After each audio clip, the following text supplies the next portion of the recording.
Good Oh, evening, it's happening. It's everyone. happening. It's happening. We're here on a Monday instead of a Tuesday Woo. because we're going to the San Diego Comic-Con, Yay, I and have that not. should be fun. I haven't packed yet. Yeah, we need to do that.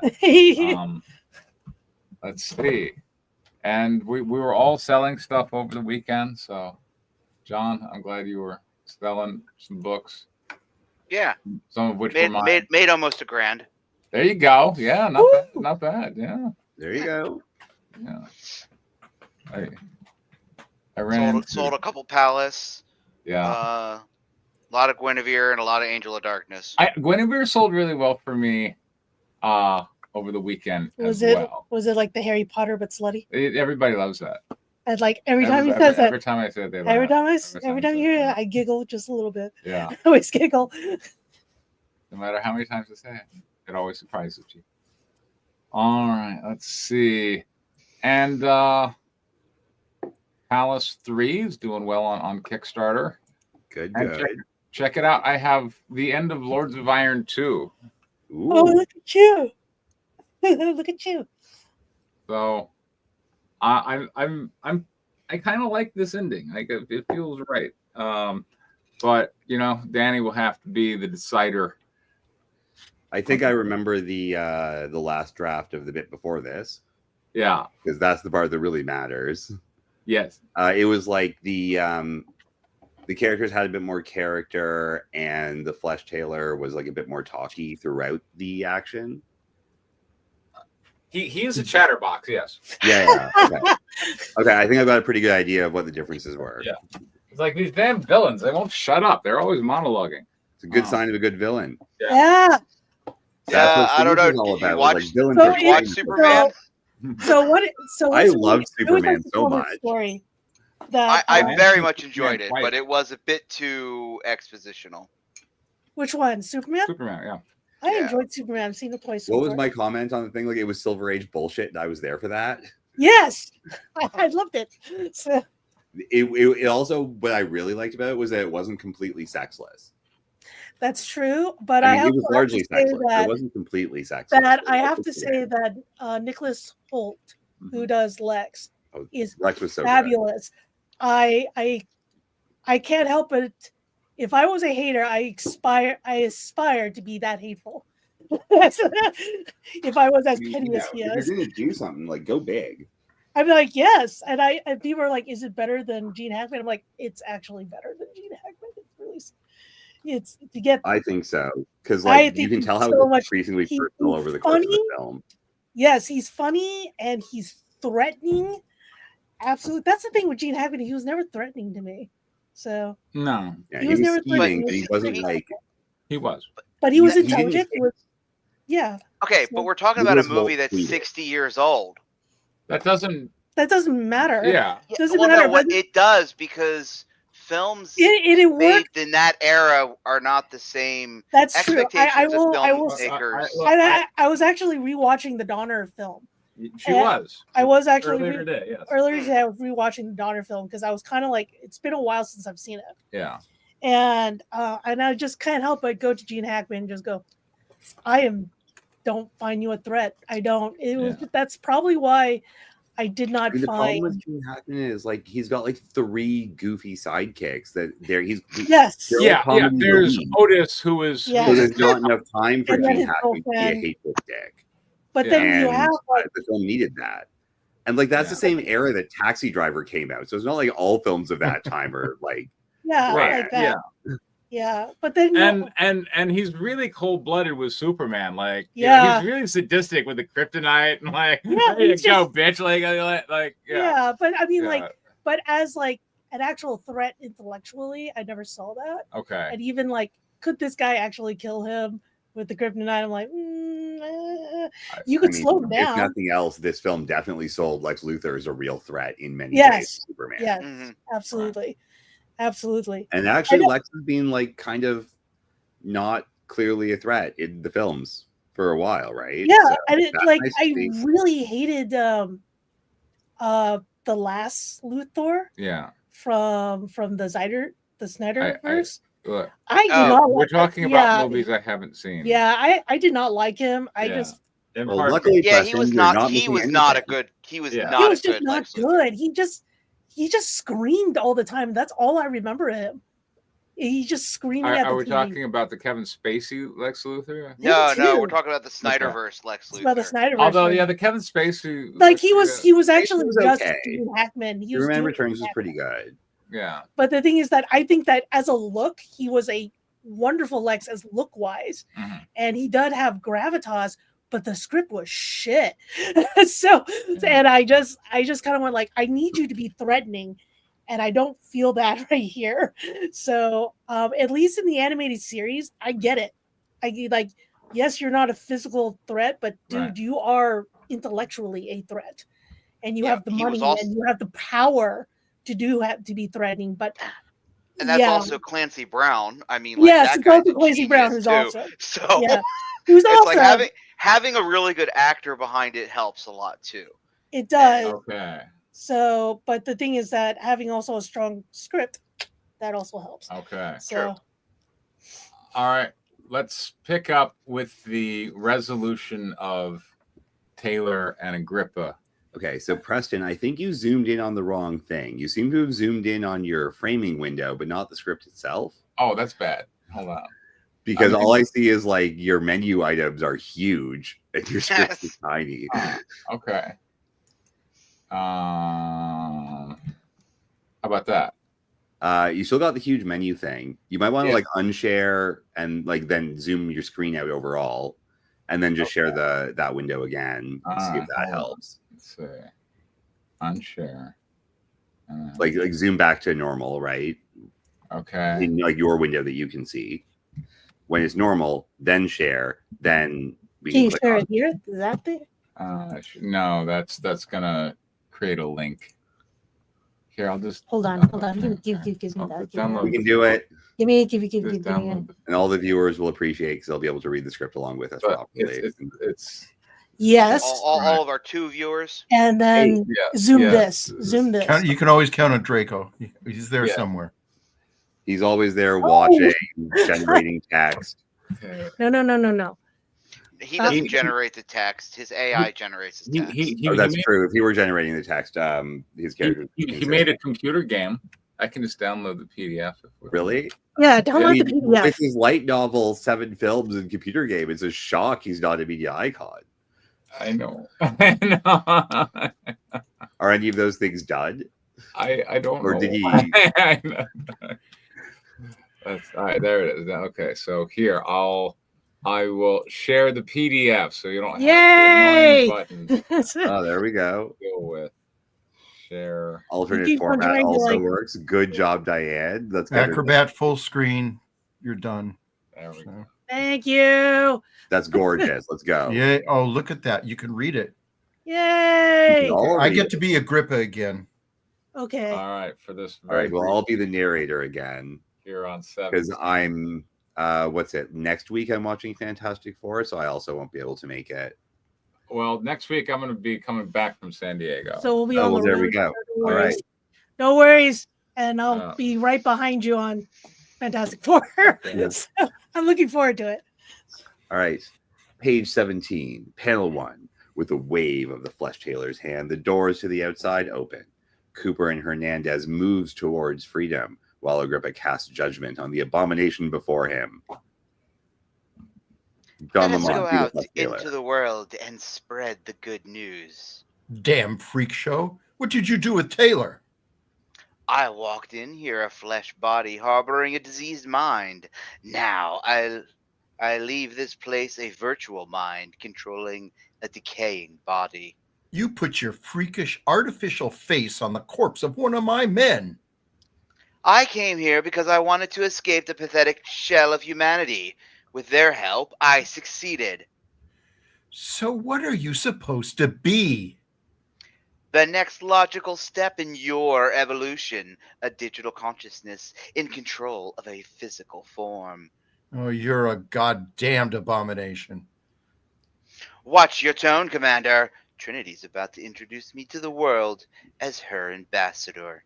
You can't declare the rotting corpse of one of my men as an ambassador. I would definitely say instead of their tech, the V's tech. Okay, sure. Panel 2, insight into 1. Flesh Taylor's virtual face smirks on the tablet as he turns to face Agrippa. We'll see. Page 18. Panel 1, Agrippa, Hernandez, and Cooper walk out of the complex gates and towards the Dragoon armored troop carrier. His arms held wide, the Flesh Tailor stands in the middle of the opening, welcoming everyone to approach. Caitlin, an early 20s Asian, walks towards him with her hovering camera drone in tow, invitation. My time has come. There we go.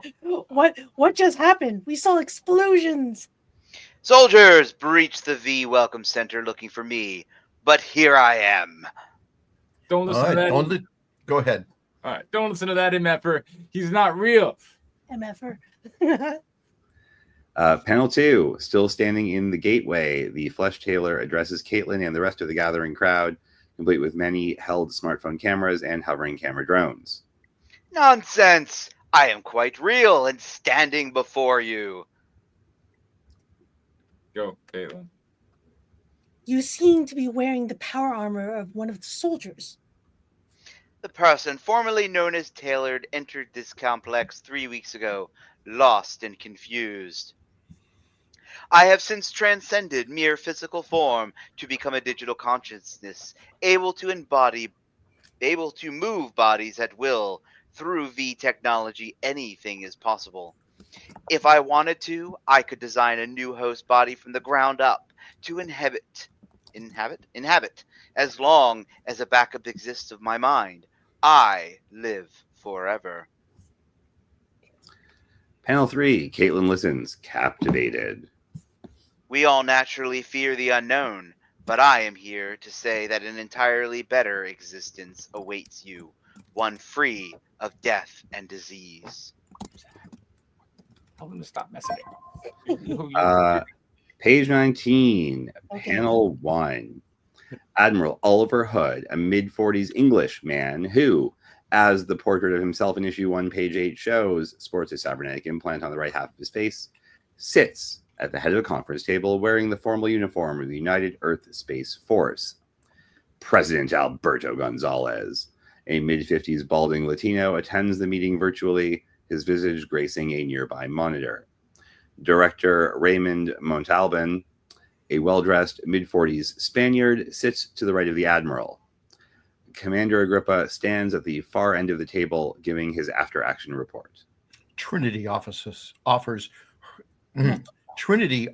us her new ambassador, the corpse of my man Hess. Obviously, we've been insulted. My men have been murdered and need to strike back. Thank you for your report and recommendations, Commander. While I understand your mindset, your report provides no clue as to how we could prevail over Trinity's forces. I recommend nuclear weapons. We can't allow this to stand. Thank you, Commander. You're dismissed. How are we supposed to tell Director Montalban is a Spaniard? Montalban. Montalban. That's it. The mustache. Yeah, They all have that mustache. You know, I leave it open to the artist's interpretation. I'm Yeah. just Spaniard. Well, I mean, it's certainly different than if I was said he was. You can wear a sombrero. Yeah. No, he's from No! Spain, Robert. That's so wrong. Oh, He's from Spain. He's from Spain, not Mexico. yeah. So, A beret. why You I can wear a object. a Basque beret. That's it. There you go. However, if he has like a cute little mustache, Well, if he were a Basque, he wouldn't be a Spaniard, Robert. He'd be close. Not according to the Basque or the Spaniard. he just looks like Ricardo Montalban. That's Yeah, all. there you go. There we go. Corinthian leather. He has to wear Corinthian leather. Yeah. Yes, let's make sure to draw that. Panel 2. Agrippa stands at attention and salutes before exiting. Gentlemen. Are we going to see Agrippa exit, or is he going to? How is that? Are we going to draw? Is he just saluting? Before exiting. He's just Yeah. Oh, that's true. Yeah. Yeah. Panel 3. Hood and Montalban look to each other across the conference table. Gonzalez's visage continues to watch from the monitor. Director Director. Montalban, does the military intelligence have any answers? Director Montalban sits resolutely. This flesh teller that walked out of the center has been talking to whomever will listen. All of his interviews are spreading like wildfire through social media. People are lining up outside the V complex demanding to be next.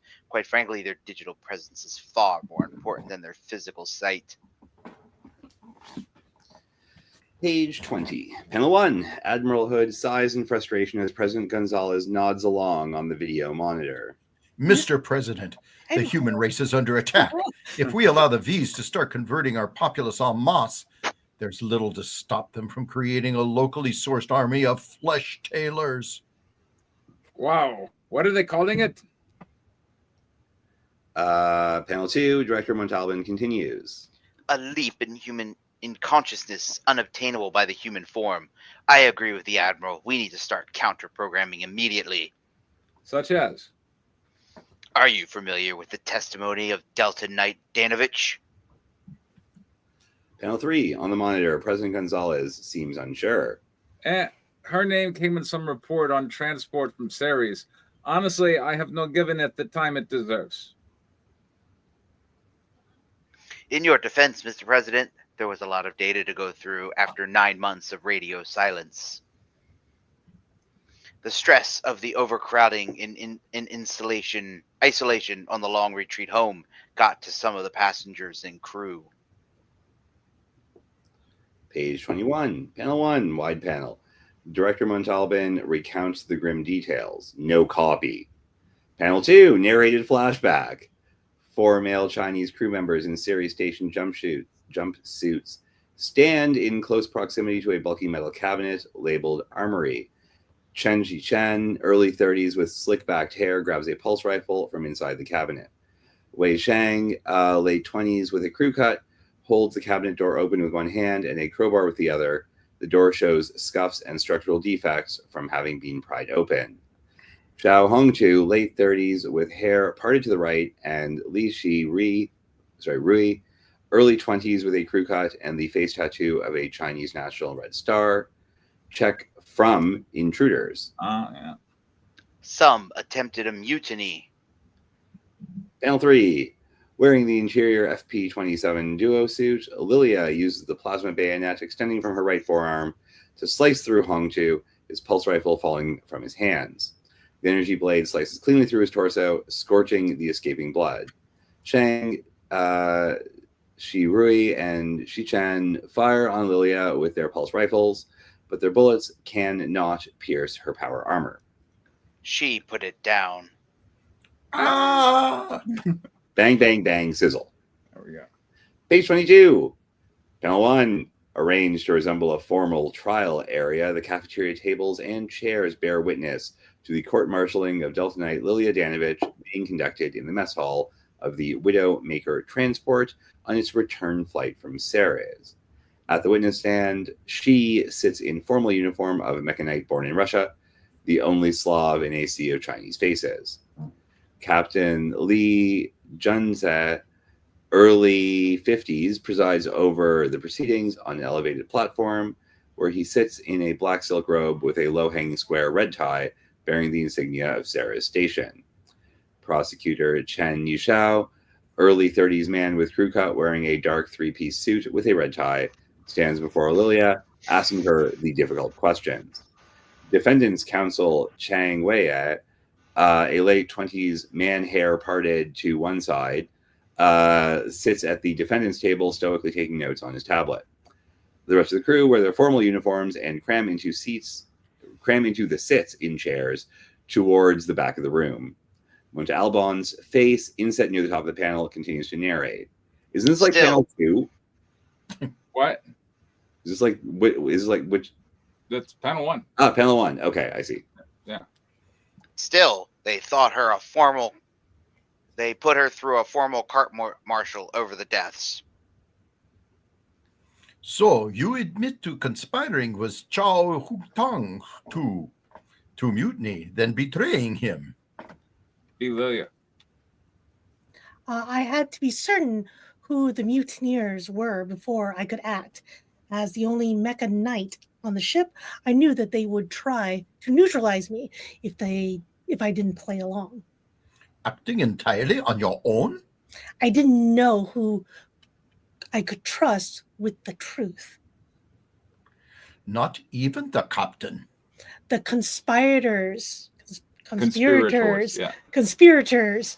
were monitoring him closely. I needed proof before I could make accusations. Panel 2. From the screen, President Gonzalez begins to doubt Montalban's request.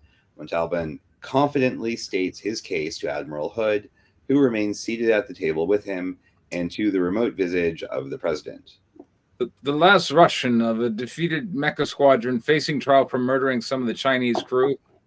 I'm hesitant to make her the figurehead of our efforts. We must turn our defeat at Ceres into a victory. As one of the few non-Chinese residents of the ship's return voyage, her giving her all for the collective of humanity could be just the message we need to promote. Might help us to get the headlines off of this Flesh Taylor nonsense. But here's the best part. Her defense counsel asks her to explain her justification for her actions, and she gives this really moving speech. Panel 3. Montalban's face inside into panel narrates Lilia's harrowing moment. Cropped in the video frame from the waist. That's not how you spell waist. Oh, you're right. Lilia pleads for her life from the judge during the court-martial. Just give this a listen. That's not what he wrote. Yeah, you're right. Just gives this a listen. Whatever. All right, good. Okay, we must act and make decisions collectively as one human race, united against the invaders. The mutineers acted against the human interests of the rest of us, and it feels to me to deal with them. It feels to me that should be foul. It should be foul to me to deal with them. Yeah, it fell to me. Okay, it fell to me to deal with them, and I did what any proper human would. Very, very Soviet. Yes, it's very Soviet. It's like just change a couple words, and I'm like, I'm reading with Lily again. I think that's sort of the point, though. Yeah, no, I get that. That is so. I do like that bit is subtly throwing shade at the Flesh Taylor with the proper human line. Yeah. Page 23, panel 1. Seated at the conference table, Montalban argues for truth. Boom! You'll see right there. She did what she should have done based on all of humanity in the face of extinction by outsiders. We make that message and that messenger the focus. Panel 2. Sharing a split screen with the face of Lilia, frozen in her moment of testimony, the virtual President Gonzalez questions. Do we know her politics? These are the only politics that will matter going forward, Mr. President. Well, Admiral, what do you think of the director's plan? Panel 3. Oliver Hood's face relays the grim news. She's right. This is a fight for survival of humanity itself. We cannot allow the people to Earth, I think, continued exposure to Trinity's invitations to become the next Flesh Taylor. Or Trinity will raise the next V-conquering army right from our own people. Page 24, panel 1. Admiral Hood sits at the head of the table. To his left, a seated Montalban sits opposite of the monitor of President Gonzalez, still sharing a split screen with a paused Lilia. A draconian crackdown on the freedom of the people to access certain videos and ideas risks drawing even more attention to them. The human race is on the brink, Mr. President. You will either be remembered as our best president or our last. Está bien, mi amigos. We make her the center of our efforts to turn this war around. She'll need a handler with her to make sure she stays on message. Mis amigos, plural. Yeah, it should be a wise choice. I'm sorry, it should be a wise choice, Mr. President. And that's issue 2. Anyway, that was what I thought. All right. Okay, so we had the Flesh Taylor being revealed to the public. Yes. We had a conference scene, and our protagonist finally came back. I thought there was a lot that was really strong with it. The Flesh Tailor immediately appealing to the people on the street was a really, really good move. And I thought Lily was really well written. It's been a while since we've seen her in this book, and I kind of missed her a lot. So I'm glad to see her return. John. Oh, sorry. Go ahead. I was going to say Robert should go next. All right, Rob. Robert should go next. Okay. Danny mentioned something while it was going on. There's a little more dialogue that's personal, like the guy being repulsed by Flesh Tailor. I like that. I wish there was a little more of that, which is, I know, constructive. But the idea that they're starting to react to each other, I think, is strong. And before it was a little, I felt flat, and this has strengthened the characters for me, at any rate. All right, Diane, what did you like? The dialogue is snappy. I like it. There is, I can feel a good deal of the personality through this dialogue. Mm-hmm. Even down to their motivations. So, although there's no although, but kind of wondering what's going to happen next with the rebellion and all this other stuff, and it seems like they're double dealing, and I'm kind of interested to know what's going to happen. You mean Gonzalez and yeah. There's something sneaky going around. There's things are afoot in Scotland. Sure. Yeah. All right, John, what did you like? I like the Lilia parts. Definitely an improvement over the last time. I thought actually showing her in the story and what she's been up to since issue 1, I thought was a strong way to reintroduce her back into the story. All right, moving on to constructives. Since I'm taking charge of this discussion at present, I'm going to keep my side a bit brief. All right. I did not like how the bigwigs were aggressively sitting down with each other the whole time. What do you mean aggressively? What do you mean aggressively? Like everyone was just, oh, he sits. Yeah, okay, not aggressively. Yes.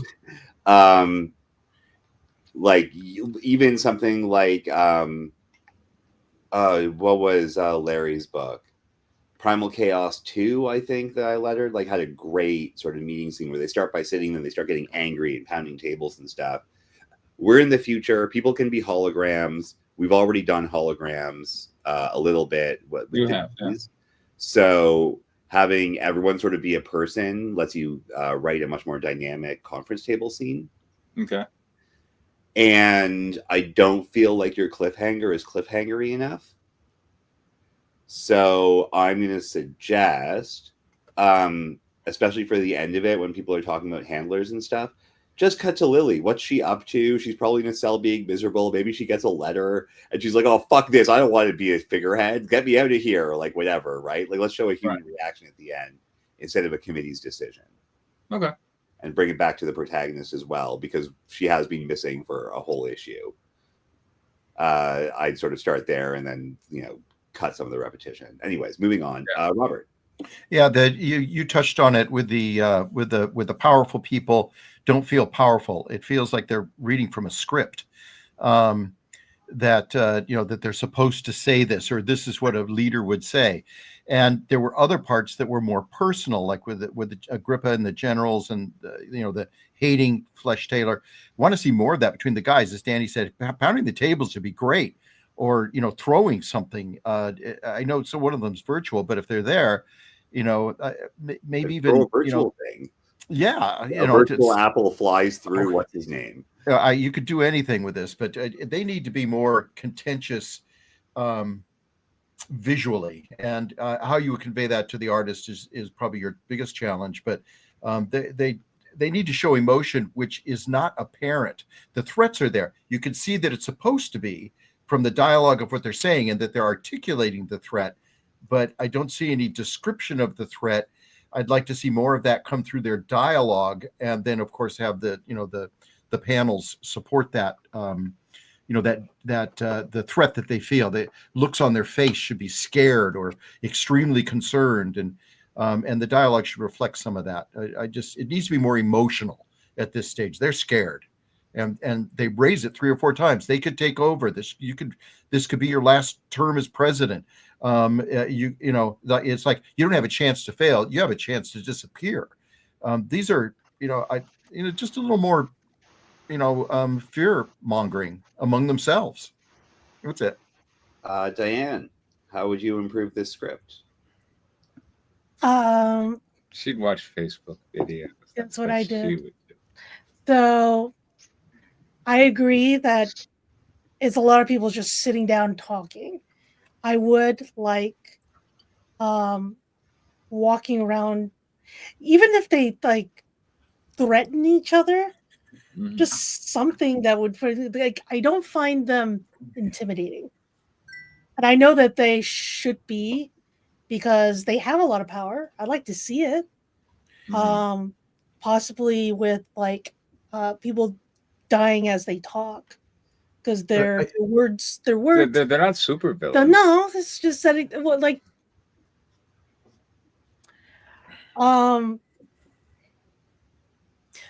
they're not exactly super villains, no. But I feel there needs to be tension. I don't feel that tension. And I feel they should be threatening, but I don't feel threatened. They should play off of each other. I really feel what you're saying.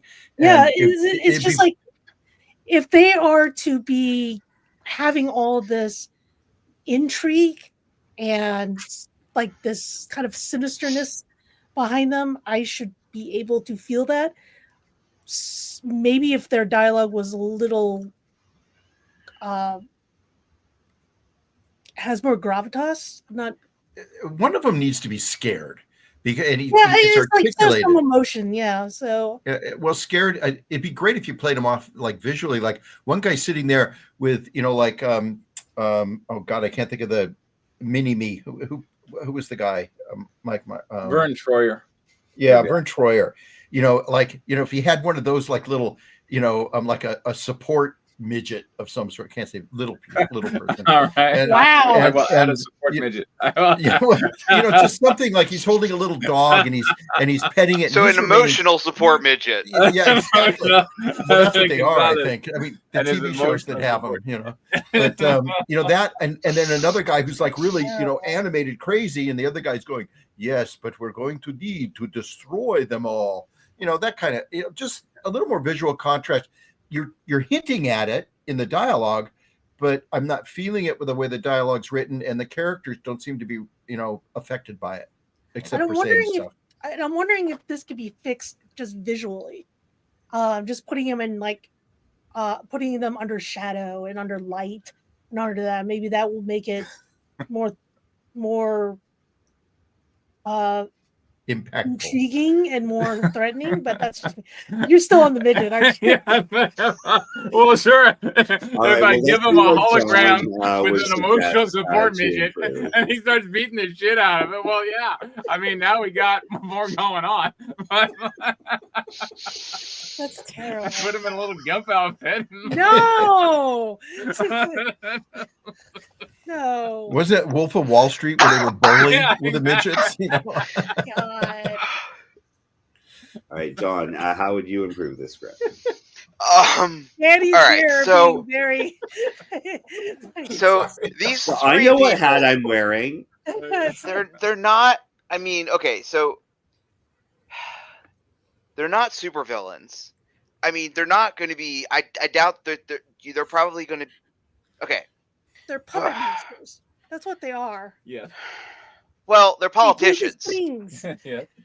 All right. So my main thing was a lot of the dialogue in the politician's speech felt very expositional to me. Mm-hmm. And I can't remember the one line, but she gave a really awesome speech. Check it out, guys. Yeah. There's the "as you know" line, which you and just other things like that were it just seemed like they were it didn't feel like it was a real conversation. We're all saying the same thing. Yeah, absolutely. It didn't. And I don't think having them, with a emotional support midget and a gimp suit is the solution. I really don't think that's How the could it not solution. be? But That's a great solution.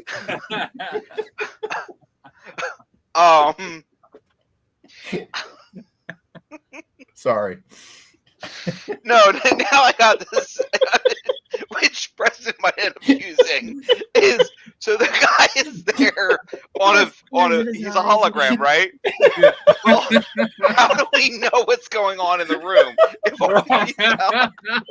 Awful. like maybe he's like, bent over his table being pounded in the butt while he's having this meeting or something, and we cut to that. I mean, but and that would professionally lessen the. I mean, yeah, but that this.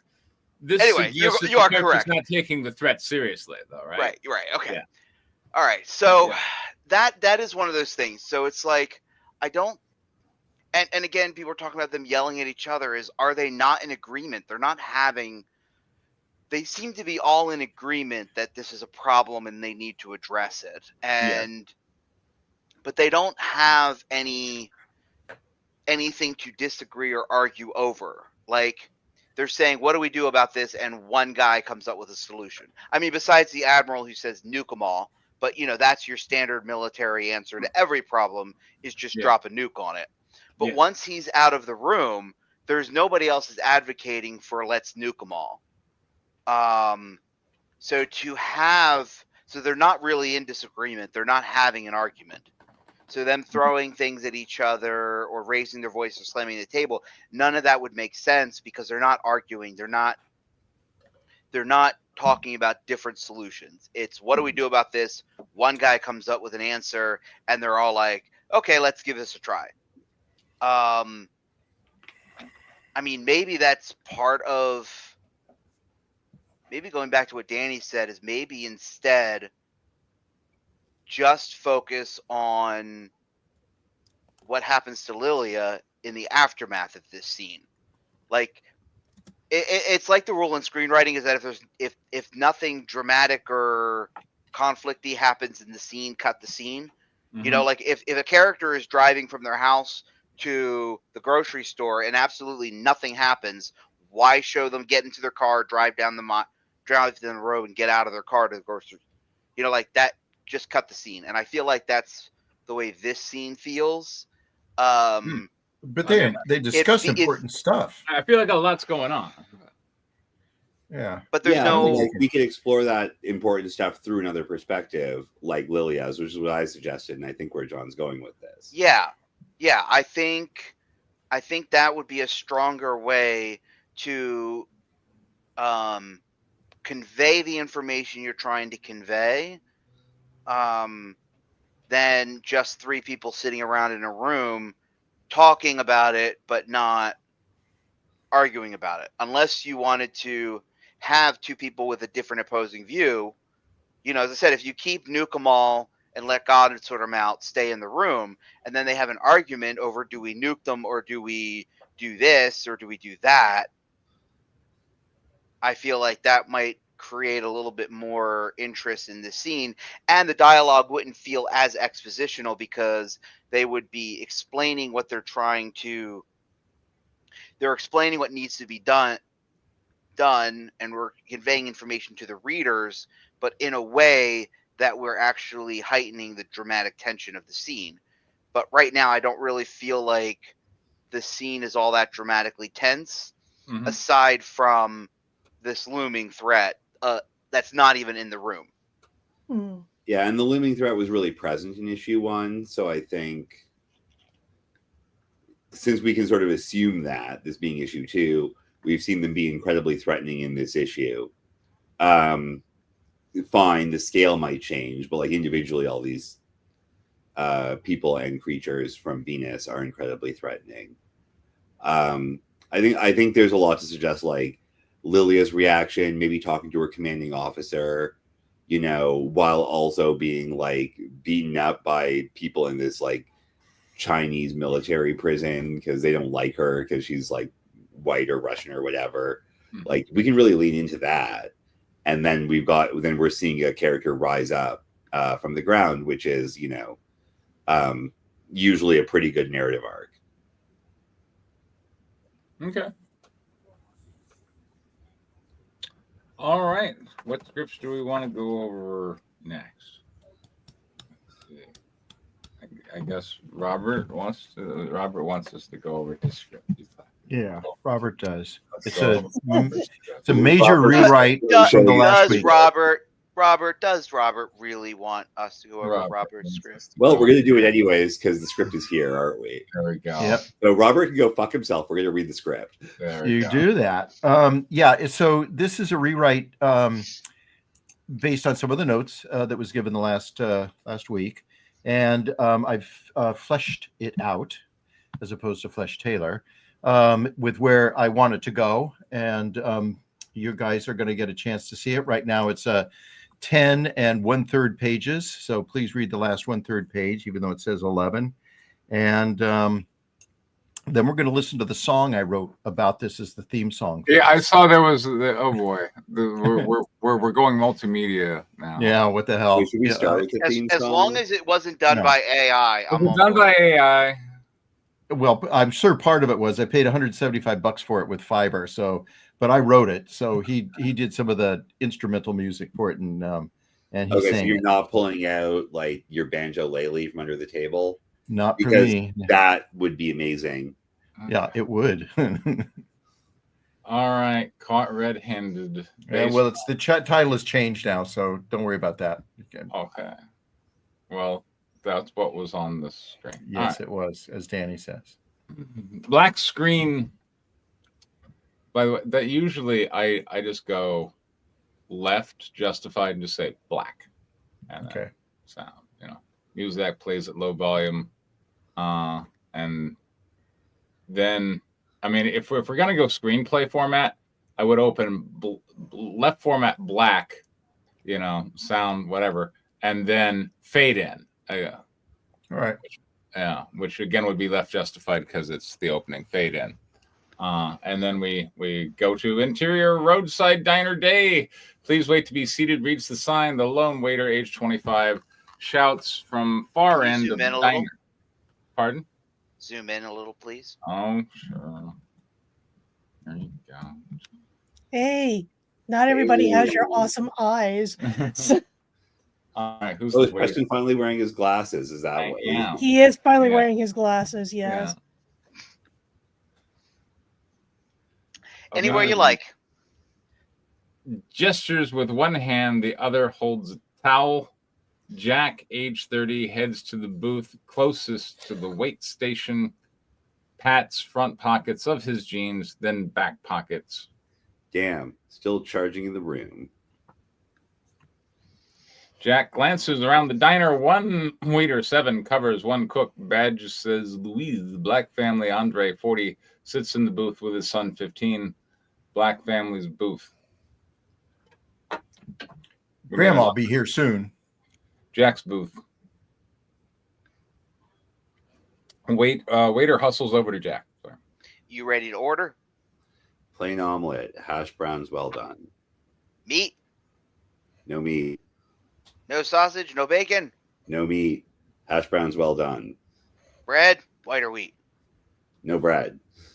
Waiter takes the menu and drops it on the table across the aisle. Carla and Charlene booth. Carla, 45, and Charlene, 30, wear trailer trash style clothing.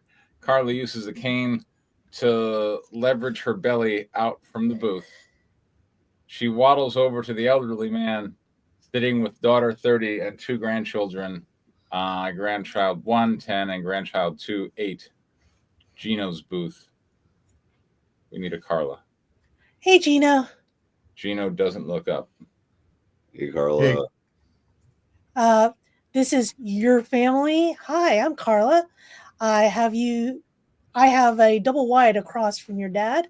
Move in first of the month. Moved in the first of the month. Moved in first of the month. Oh, moved in. I'm sorry. Moved in first of the month. Yeah. Moved in first of the month. Hi. Turns to kids. Daughter. Hi. Hi. Hi. Right.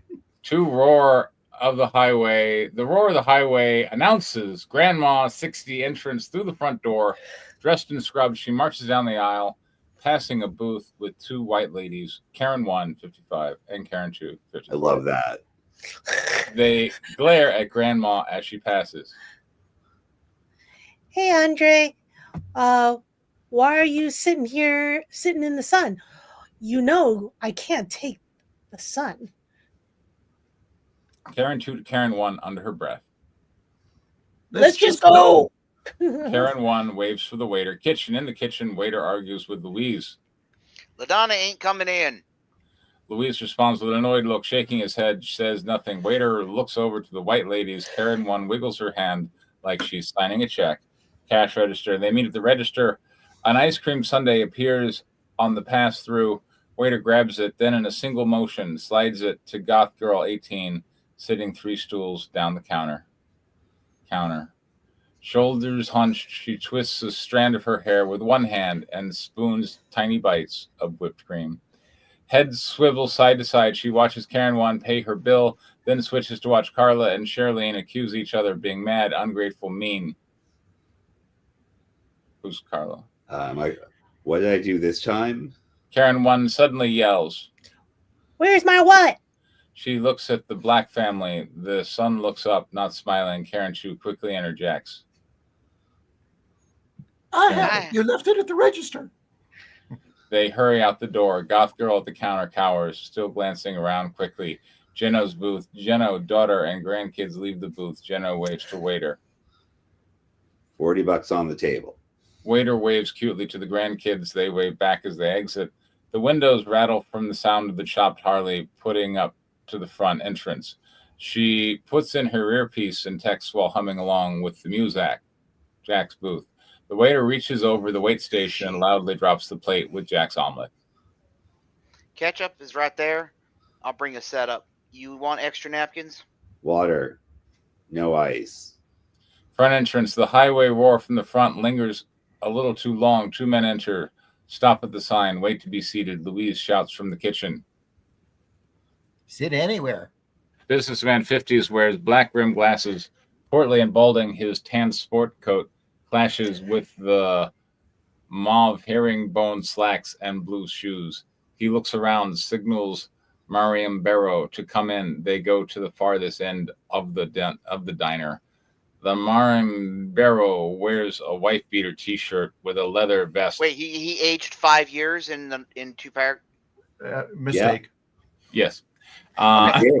It's a diner out of time. We've seen this before. Chains swing from his hip and end in his back pocket. He has multiple large rings on his hands, tattoo sleeves, and a silver tooth. Mariam Barrow has a slight pause in his gait as he passes Jack's booth, glares stone-faced, then continues with his companion. The music switches to an upbeat instrumental. Interior, far into the diner. A few minutes later, the conversation between businessman and Mariam Barrow grows loud and agitated. Quick cuts to the various diners. Body language and grimaces react to the invectives being hurled, indicating discomfort. No one looks around. We need a Fuck you. Go. Mariam Barrow strides away from the booth and down the table. Businessman pulls out a revolver and shoots Mariam Barrow in the back of his head. His face explodes. Businessman rises slowly, starts to leave. Louise charges out of the kitchen with a knife. Businessman shoots him in the face. At the register, waiter screams. Take the money. Take the money. Businessman points his gun at the waiter. We need a businessman. I don't want your fucking money. Carla pulls her Taurus Judge revolver and fires one .454 causal round, severing the hand with the gun from the businessman's arm. Charlene pulls the lanyard with her badge over her head and approaches businessman, moaning, blood pulsing out of his severed wrist. Charlene, hands on his hips, turns to Carla. How the hell am I supposed to cuff him? Goth Girl stands up from the counter stool. She is shaking and showing at least 8 months pregnant. Water pours down her leg, pooling on the floor at her feet. Grandma runs over, shouting, I'm a nurse. Move away. Grandma gently helps Goth Girl into a booth. Carla points to Marimbero and Louise.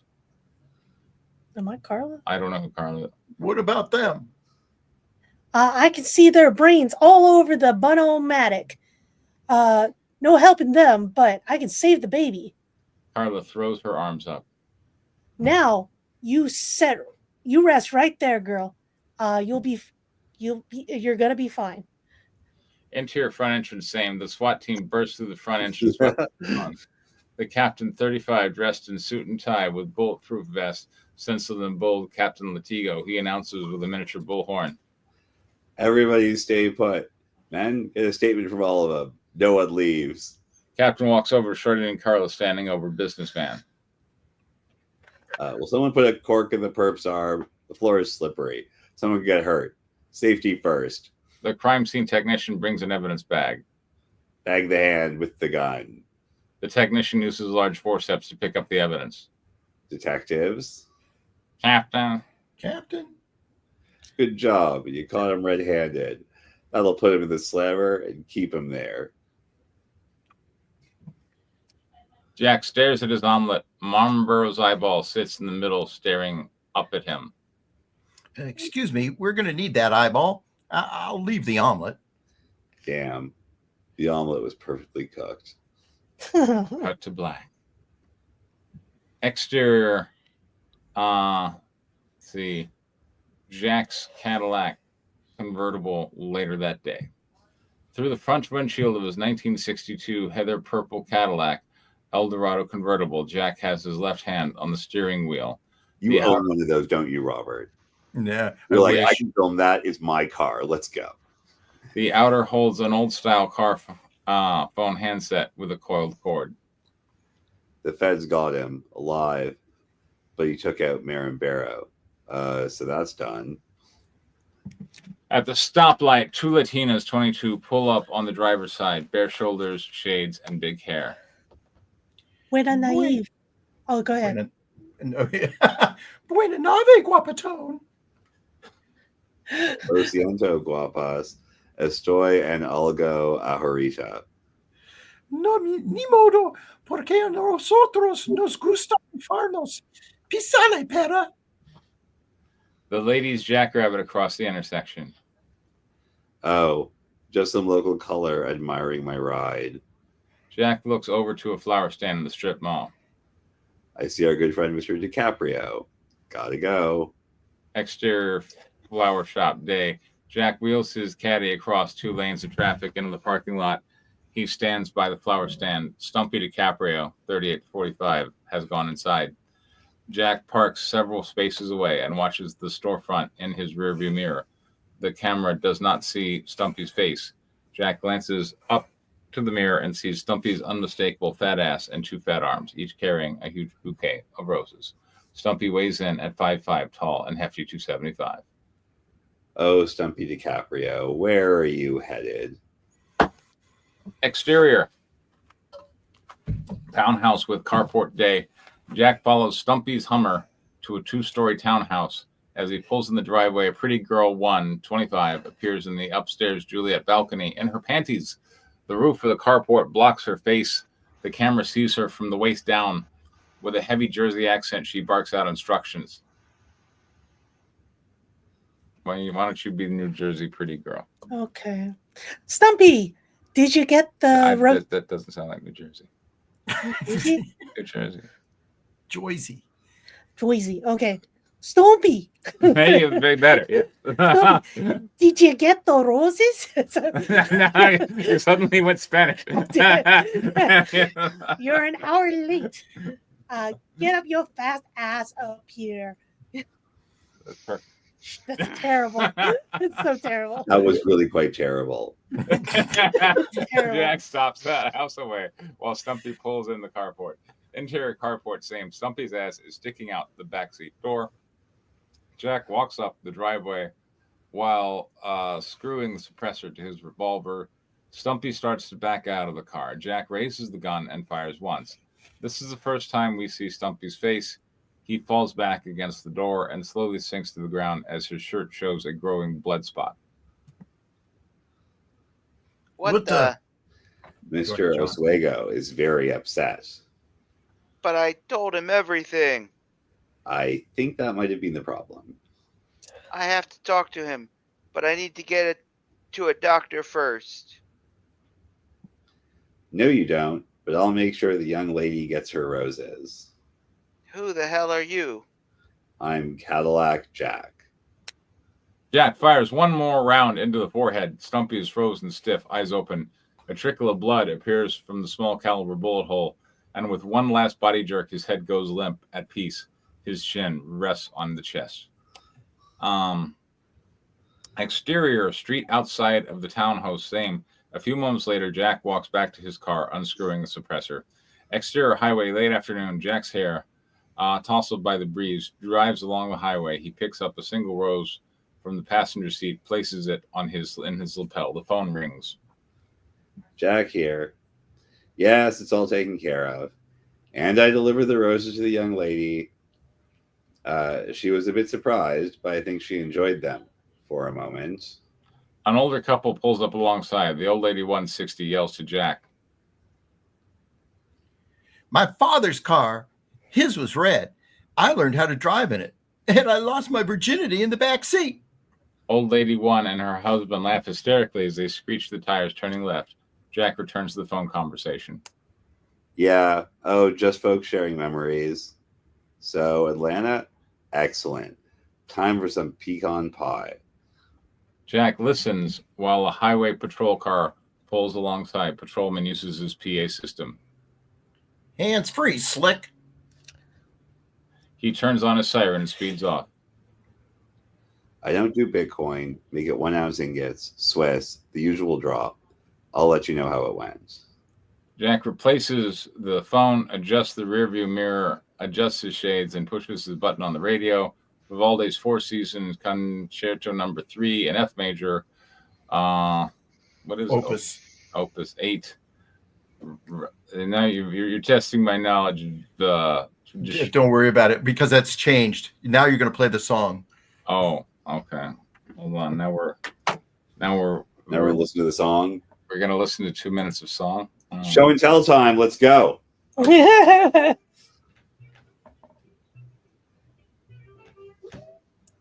drive with the wind blowing through my hair. Cruising down the highway, baby, I gotta care.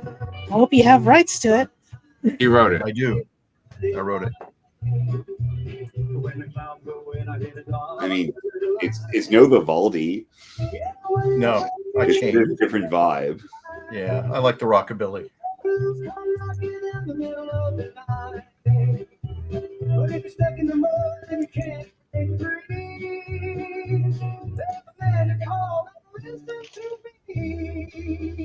Just call Jack when you want. Just spend those really good times. He's the king of the road with the devil may grin and chase that cloud and then back and just call Jack. Yeah, just call Jack. When it's all out of the way, get your groove back on track.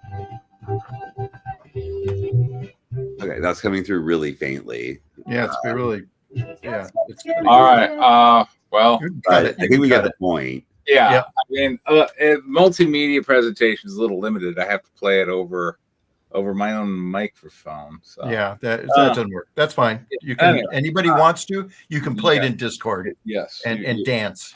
There you go. All right. So we have a likable, rough but effective hired hitman who has an interesting encounter in the diner with a businessman who turns out to be spontaneously violent, and hilarity ensues.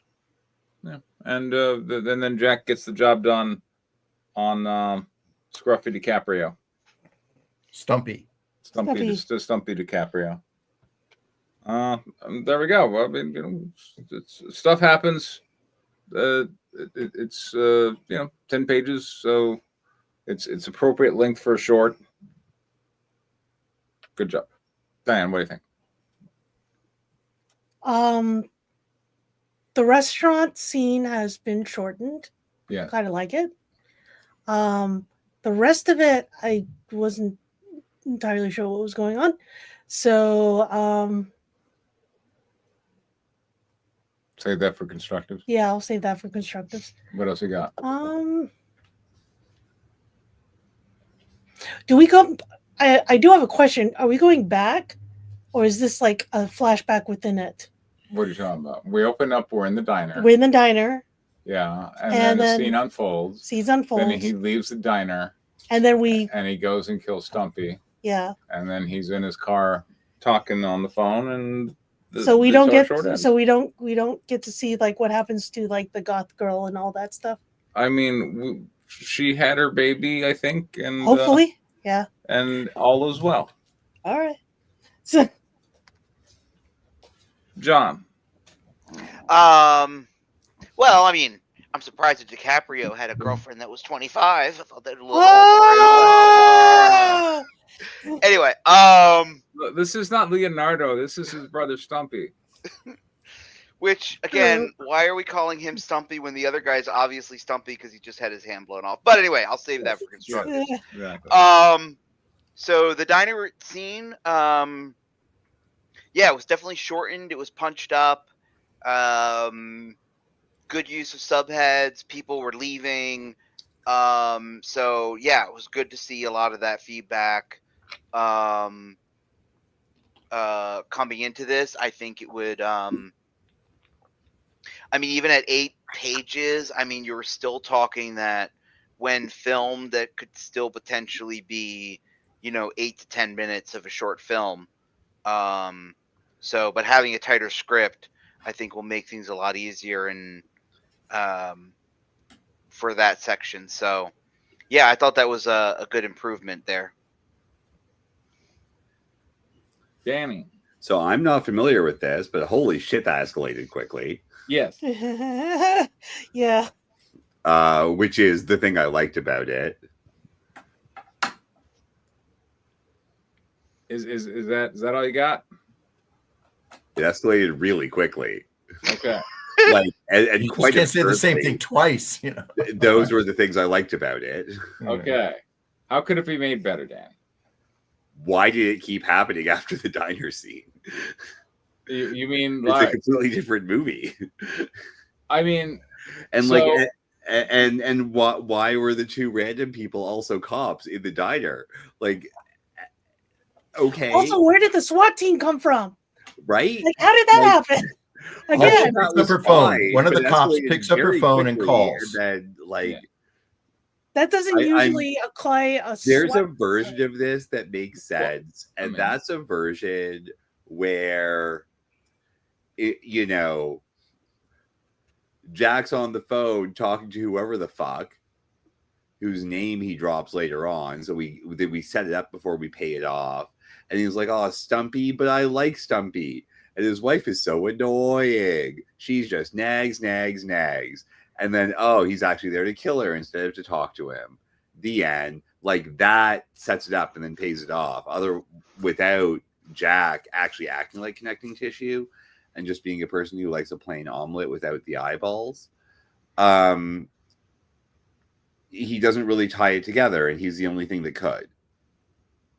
Like, unless there's a story about places where the Cadillac ends up, at which point your opening scene needs to start with the damn Cadillac and not a guy losing his phone.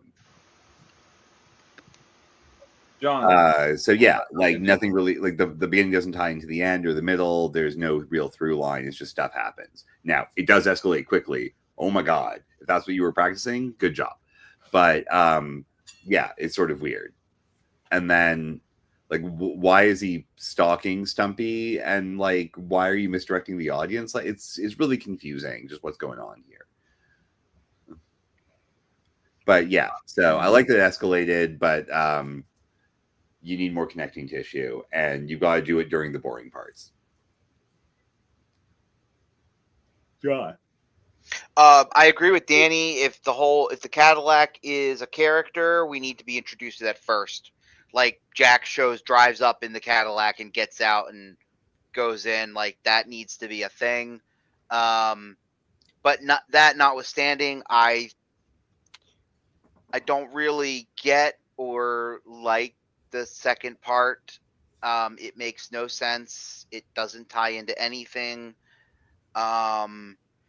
If Jack is supposed to be this hitman, why is random businessman blowing away what's his face? That makes no sense.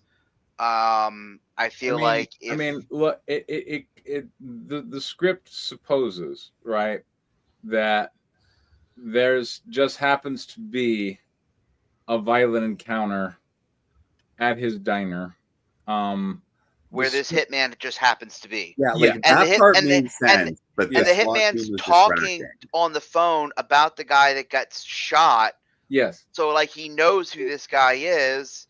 So it seems like to me, if he's this badass hitman, I would have liked to have seen him do badass hitman things. Sure. And show what kind of a badass hitman he was, instead of a dude who's absent-mindedly loses his phone, and then likes a plain omelet with no eyeballs and no toast, and then goes and stalks a guy named Stumpy, even though we just made another dude a Stumpy.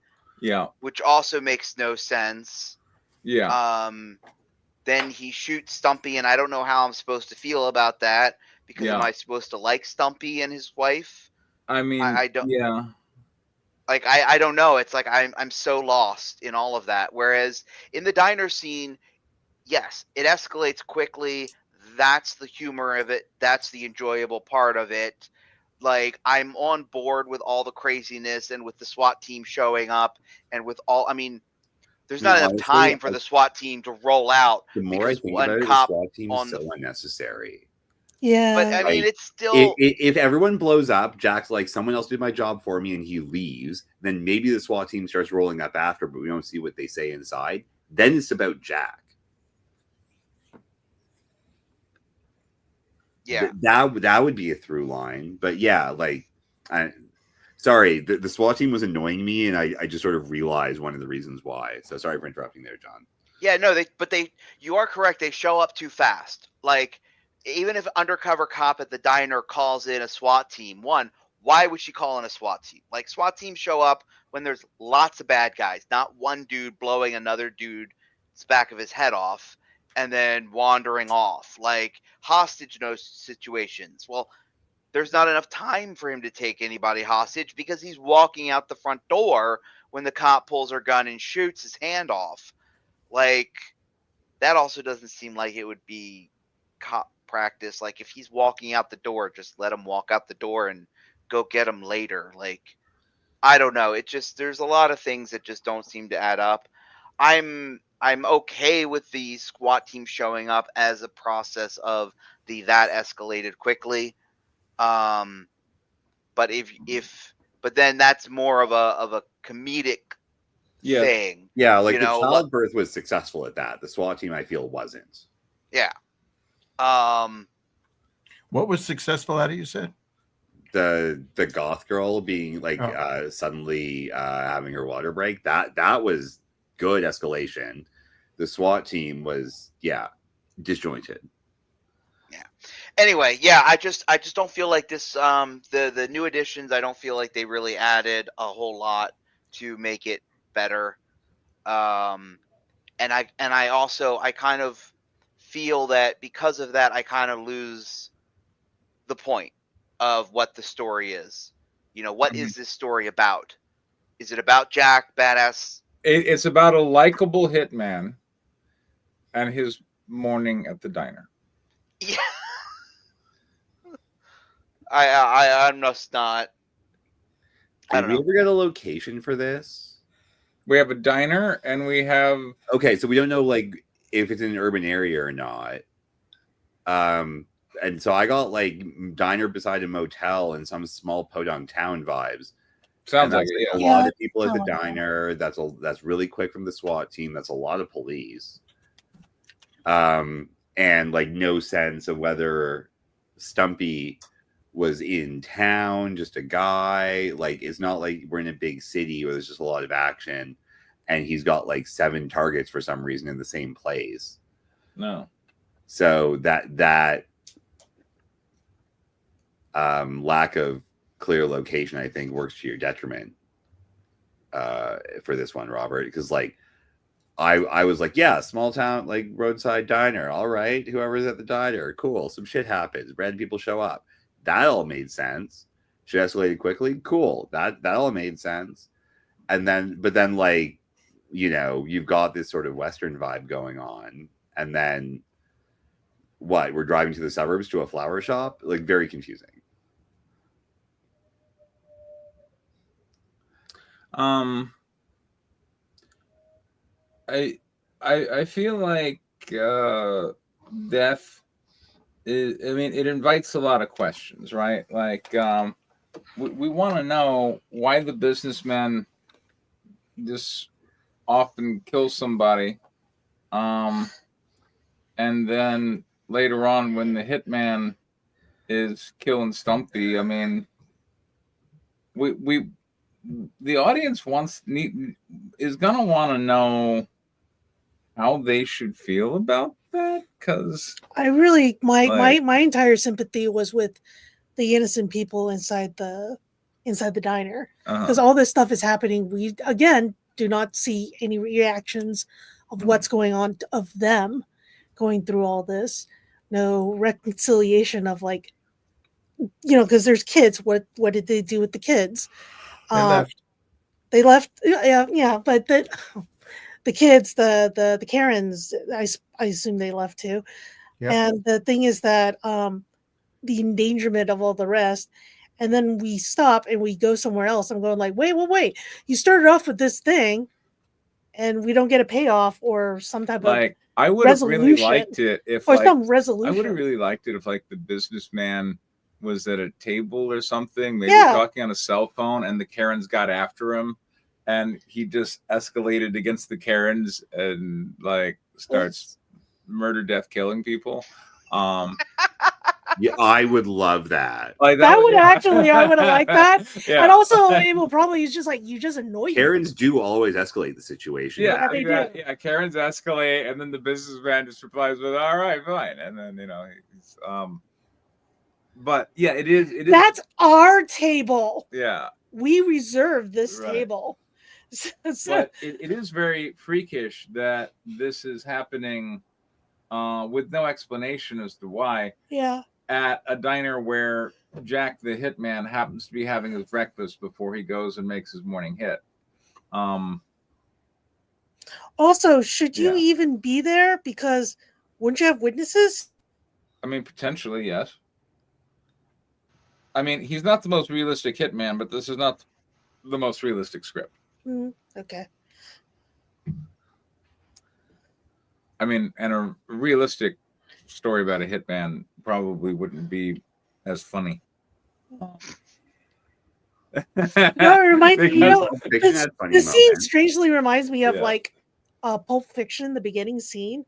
Where that's totally that. I was feeling that the first time you presented. When we first said it reminded me of like the girl and the guy talking kind of mundanely at the I love you, honey bunny. I love you too, honey bunny. Get your hands over here. I'm gonna kill every last fucking one of you. Yeah. And she's the one who's like the one who's causing us fuckers move. And then it was the girl that was like doing all the rest of it, doing all the most the language and everything. He's like, I love you, honey bunny. Yeah, everybody be cool. This is a robbery. And she's like, she's like, cool. This is a robbery. Throw their hands over every last fucking one of you. And you're just like, whoa. Yeah. She's like, I think you need to watch out for her more than the other guy. Yeah. So, I was kind of waiting for that. All right. So we ended up referencing Pulp Fiction. How could you not? Yeah, which is it. Pulp Fiction is pretty good.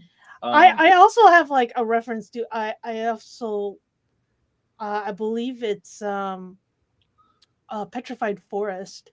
Right. That takes place in a diner with a convict with a gun, and then he talks like he's played by Humphrey Bogart. And with Betty Davis and everything, and I believe Duke Mantee is the character. Duke Mantee, that's right, Duke. And he comes in, he kind of sets the place up, and he's just kind of hiding there from people who are chasing after him. And then Leslie Howard talks philosophy with him, basically trying to de-escalate the situation. Nice. But he's also suicidal. So he's kind of like, nah, you could shoot me, you know? So, and you have like that wonderful person like, you know, I don't want her hurt, but you can shoot me. Yeah. You know, take me hostage. You can do all this other stuff and blah, blah, blah. So, you know, so that was the other one that made me think of that. Because when you first did this script, I had figured that it was all going to take place at a diner. And it did seem like that, yeah, it is, and that all the situation will happen to this diner, right? And then the second scene, I will say that I don't like this new scene. I have no idea. We don't like the death of Stumpy. Well, I don't mind the death of Stumpy. That could still have been done like in the diner. In the diner? Yeah, could have been. Okay. But the thing is that why can't he leave the diner? What if Stumpy's the police captain?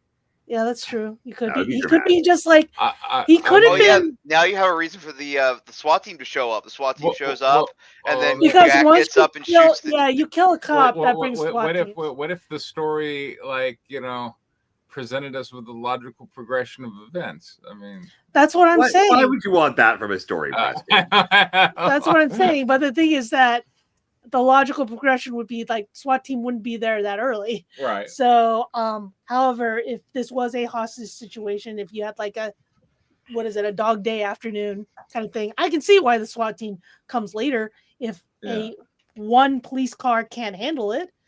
So, or a couple, you would eventually bring in SWAT team, but that's SWAT team's always last resort because you're trying to de-escalate it. You're trying to save the hostages, all this stuff. If we go to Pulp Fiction, right? Yeah.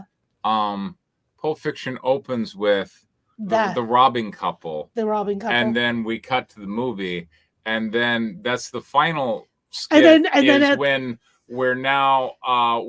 we shifted perspectives. Yes. And now we're with John Travolta and Samuel Jackson's characters, the two hitmen characters. Yeah, the two hitmen characters.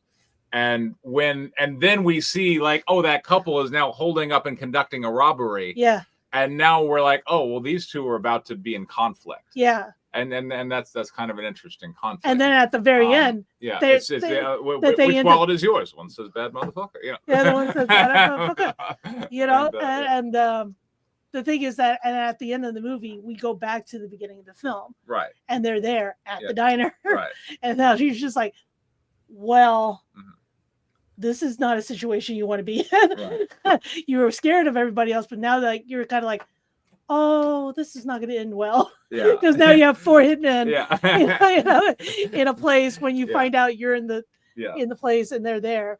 And then you're kind of going like, you just hit the wrong people. Yeah. so I don't know if this is going to be good. And because we see the female character open and she's screaming at everybody, then later on with Samuel Jackson's bitch be cool. Bitch be cool. Bitch be cool. And you're like, I mean, that's a cool scene. Coming back to this one, I mean, I would like it if, like, for instance, we were starting off and the businessman is in conflict with someone, and then Jack realizes he's going to be late for his hit, so he resolves the situation through unexpected violence. That would be like a cool introduction to Jack as he's on his way to murder other people for money. Mm-hmm. I'm still not exactly in Jack's corner, but he drives a very remarkable car for someone who probably wants to be on the DL sometimes. If you look on Discord, you can see the poster where you see the car. Yeah, I mean, it's a nice car. Like, calling this Cadillac Jack is cool. This is a great intro to a Western and a modern one at that. I'm not saying there's no there. Just like pick a through line. Yeah. Right. Like one of these stories, and stuff escalating quickly is fine. I think you did a fine job of that. I think there's a murder and also a birth. Like there's irony, right? There's chaos. There's dramatic. that's a really good decision you made. So, like, you know, Jack walks away, Jack participates, Jack, like, this was his other job. He's like, okay, well, now what do I do? Someone did it for me. Like, all of these are interesting conflicts that occur due to the dramatic situation you created. If this is a story about Cadillac Jack, and the I'm too cool Cadillac Jack line implies that might be where you're going, which is why I'm leading on this. If this is a story about something else, I have no idea what it is. No, it's about Jack. So he's the coolest motherfucker. His name is Cadillac Jack. Yes. Like, the movie needs to be about that. All right, we got Chic Baby 2. Oh my God, sequels already? Let's go Chic Baby. Well, he's already had a successful Kickstarter. Like, he's moving at warp speed. Wow. Hey, you know, if you are the one who possesses the Chic Baby, you need to monetize that before it stops being a baby. Exactly. So we have a picture of a woman holding an adorable baby against a bunch of rocks. I'm not sure where the significance of those rocks are. I saw there was a scene heading for a mountain, so maybe that's a picture of the mountain. I don't really get Chic Baby out of that picture, but anyway. That's his baby, and that's his wife. Oh, okay. Yeah. So that's just like a self-insert kind of thing, like. Well, didn't you see them dressed up at Comic-Con? He had his wife and kid dressed up as his characters for Comic-Con. That's awesome. Well, why are we so zoomed in again? How about that? Oh, that is much better. Okay. It's too big, too small. Exterior Wadi Nakadab Mountain, 6 a.m. A giant, sleek, futuristic RV is blazing through the mountain pass of the Wadi Nakab. Our main characters, Mandy, Rose, Lily, Max, and Madame, are riding in the RV on their way to Grandpa Mo's ranch, Mezrez al-Makirs al-Shars, the Mean Goat Ranch. The RV towers over the small mountain road. Mandy can be seen driving, and Rose next to him. Manny is wearing the same attire as the last issue. However, Rose is wearing a tan skirt and shorts, along with hiking boots and white traditional headwear. Lil as well, but she wears sunglasses. Okay, well, none of that was in the picture. Yeah, and now we have pictures, I guess. Some of this feels like it was done by Studio Ghibli. So it was probably done by a machine mimicking the work of Studio Ghibli. Probably. That's my favorite. All right, Diane, you wanna be Rose over here? I'll be Manny. All right. Have you ever been to Grandpa Mo's ranch? Yes, it's quite enormous. He raises horses, goats, and even the occasional llama. Rose turns to Chic Baby and Lily, who are sitting in the living room area of the RV. Chic Baby is in his car seat playing with his baby tablet. It has various shapes that he presses. He's playing a game that launches a rocket into space. Oh, you hear that, Max? Lily turns to Max and talks to him. I need a Lily. Are you ready to see? I can't be Lily. Danny, be Lily. Are you ready to see Grandpa Mo? Chic Baby continues to play his game before he responds. Blast off! Huh? Grandpa Mo, yeah! Manny talks as he drives. Today happens to be the annual Chic Triathlon, and I'm sure that's the very reason he called this reunion. Hell yeah.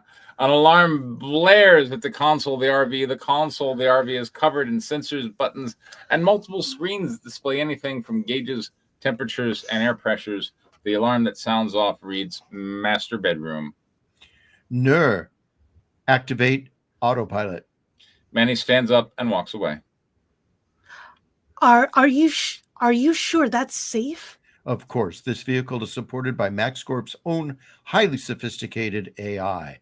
I have to tend to Madam now. Madam is in her room on a white leather sofa. She is wearing the same clothing as last time. She is speaking to Grandpa Mo on a TV screen on the wall. The master bedroom has its own luxuries, which include a bed, see through the fridge, and a bar, as well as a hot tub. This is inside an RV? Yes. She has her $1 million RV. Look, this inside is the RV. It's a chic, for God's sake. This is Richie Rich, the Arab version. This is still too rich for Richie Rich. Okay. I don't know. Didn't he have a swimming pool on top of his car? Richie Rich had like ridiculous stuff. Yes. Yeah. He's still dressed like he was in a metal band or something. Wasn't that AC/DC? Who's Madame? I guess I'll be there. Go ahead. As far as I can see, our grandson is the sole heir of Max Corp, and none other shall dare lay claim. Of course not. His grandparents are no longer presumed missing after weeks of recovery efforts. This is the best way to move forward. Otherwise, we face weary shareholders and diminishing investments. I like that the Chic Baby has a grandpa that sounds like that. Yeah. But we have your vote, right? Well, that's precisely why I called you here today. Since he was born, I've had little interaction with the boy. I need to know that he's receiving the best care. Of course he is. He's learning on the baby iPad. Baby iPad as we speak. Yeah, that word makes good. As you know, today is the local Chic Triathlon, and I'm very much excited to see his performance as the heir and chic of this family. As you know. Alice. Madam. You called, madam? Shrugs off the TV and Manny walks in. Yeah. You called, madam? Manny, make sure everything is perfect. No, that was me. That's me. That's me. Oh, sorry. Manny, make sure everything is perfectly arranged today. There must be no mistakes. Understood. Manny returns to the main cabin. Chic Baby is playing with his baby pad as Lily supervises him and Rose in the front passenger seat. No mistakes today, ladies. Madam is convinced Grandpa Mo will be criticizing every move we make regarding Max. Stay on your toes. Someone is Lily. Absolutely. The RV hits a bump in the road and they all fly in the air except for Chic Baby. He's strapped to his car seat. Wow! Oh! Word. Yeah. Yeah. They land back in their chairs. Manny is on the floor on all fours. Take the wheel! Yella. We've arrived. Manny! And then we're going to oof right away. Oof right away. Front view of the RV as Manny drives next to Rose. We've arrived. Shabalana? Now we see the rear of the RV as it crosses under the ranch's sign that towers over it. The sign reads, Mazar Atzal Mazar al Shars, and it has the silhouette of two goats headbutting each other.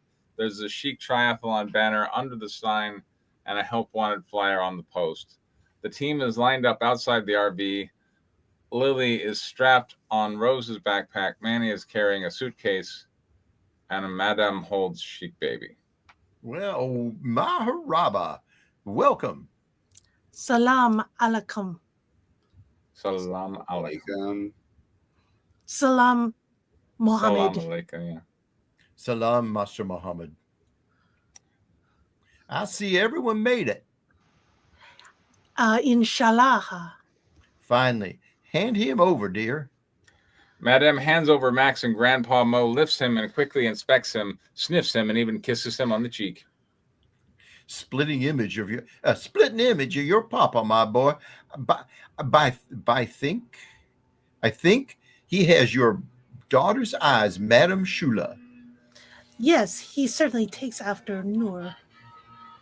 Manny heads over the map of the race to Rose and Lily.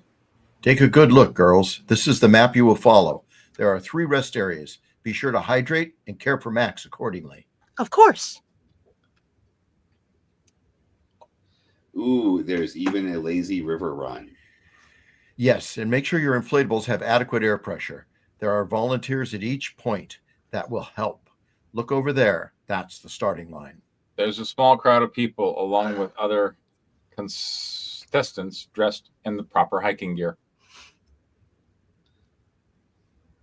We need everyone's getting ready. Madame now has Chic Baby in her arms again.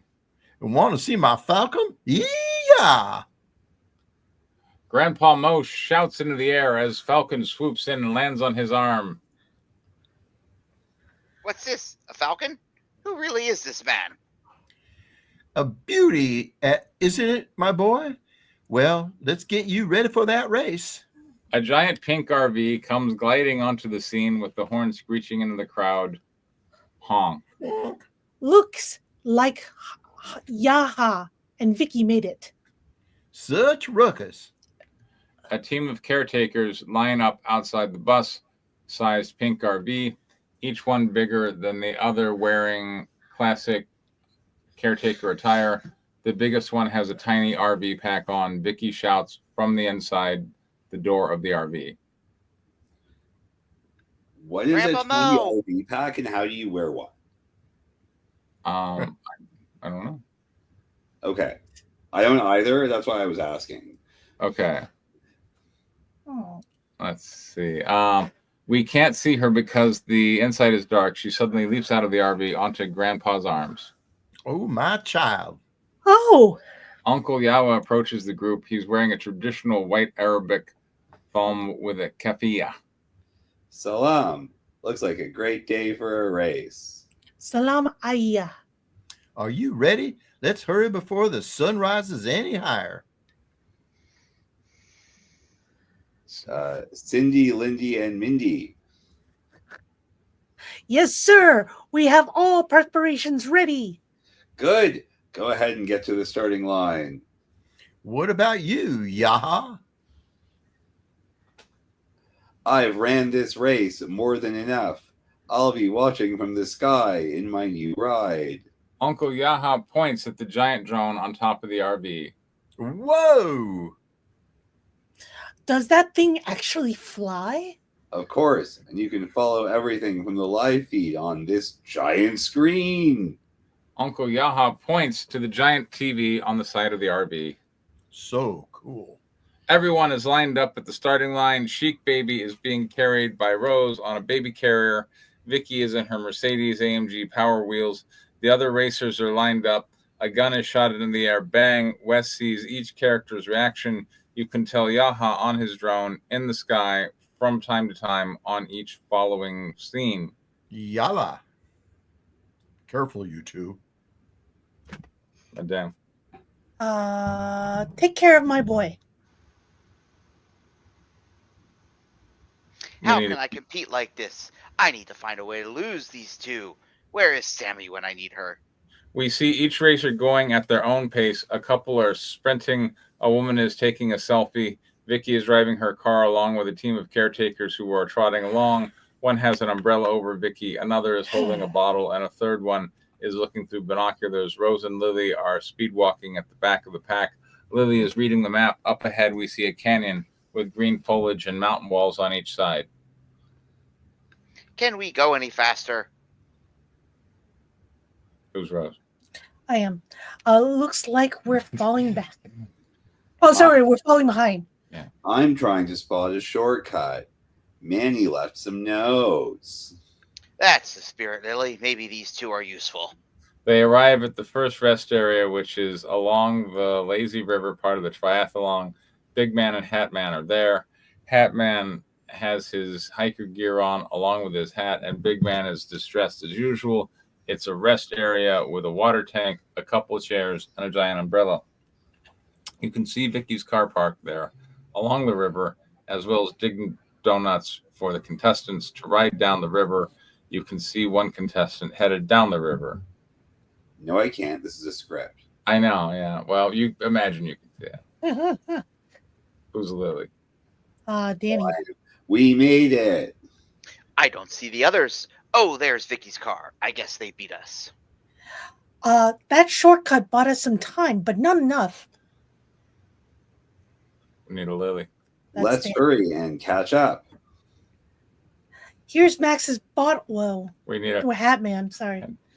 Hello there. Hello there. Could I interest you in some lemonade? Perhaps a seat in the shade. What is happening? We should really get going. Here's Max's bottle. He should at least hydrate. Rose gives Max the bottle. He will sit down immediately. Hat Man and Big Man are surprised. Gulp, gulp, gulp. All done. Quick, inflate Max's boat. We'll tug him along with us. Why do you want to do that? I don't understand why you want to do that. Why is anything happening?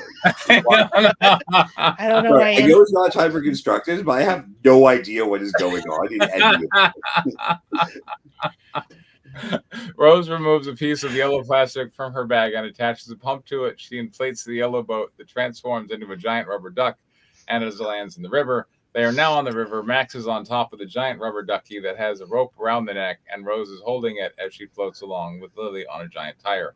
We now see Big Man and Hat Man waving at them as they float down the river. Did you put holes in the rafts? Let's just say they won't be joining us at the other side. They are now on their small ATV. Quickly, let's get to the bridge and snatch that baby. Zoom, they head towards the bridge at the halfway point of the river. Need a Lily. Rose. That's our 10 pages. Oh, good. Okay. All right. Thank you, John. Very well. Okay. All right. Well, we had some very exciting Chic baby pages. This time he's involved in a race. In fact, it's the Chic Triathlon, where he is competing against his old rival, the rich lady baby. I forget her name. What was happening? Yeah. It was. She has a competitive. Chic baby has a rival in. I sort of remember that, but like no one. I don't remember if it's Lily. I have so many constructives. No, Vicky in the Vicky, Power Wheels. How could I forget? The Mercedes AMG baby truck.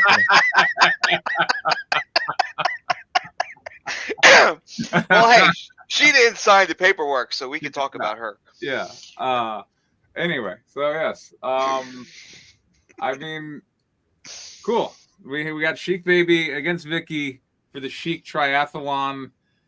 I don't know why it matters who's going to win, but nevertheless, there's a race. And hooray. All right, Diane, what do you got?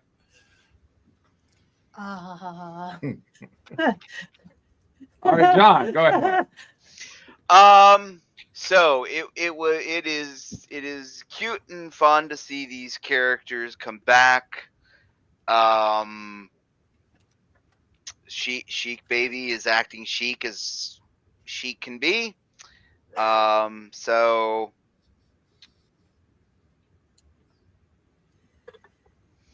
Danny. All the words were spelled correctly. Let's go. Robert. Yeah.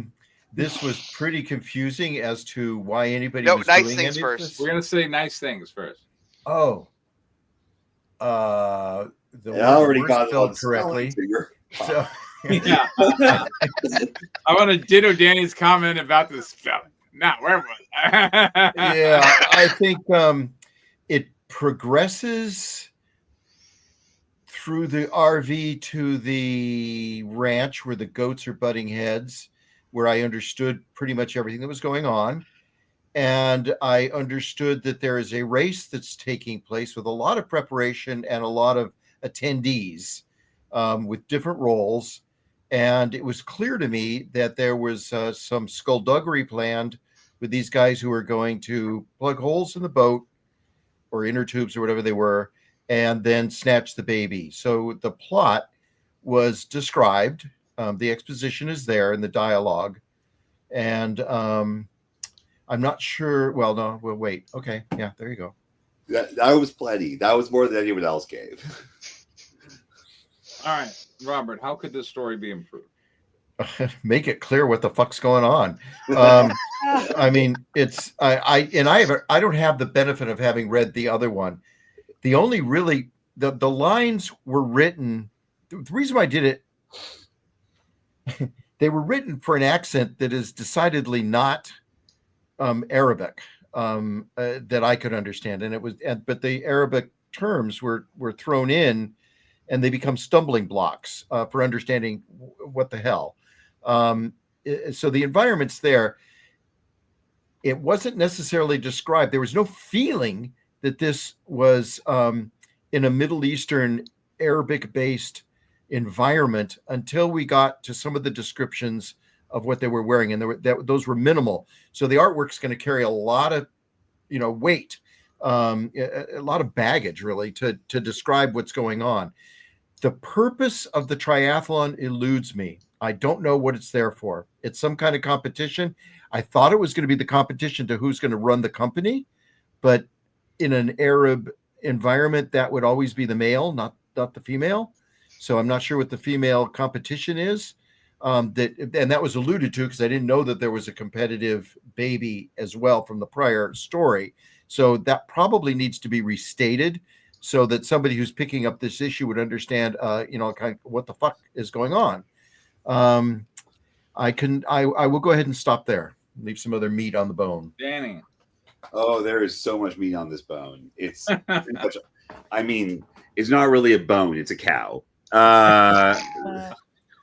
Okay, so yeah, you need to explain what the fuck is going on. I highly recommend not having 40 characters that everyone assume everyone knows who they are. Also, maybe cut out the boring part, which by my count was the first 8 pages. Because during those first 8 pages in the car, literally nothing happened. And people just said a triathlon. They hit a bump.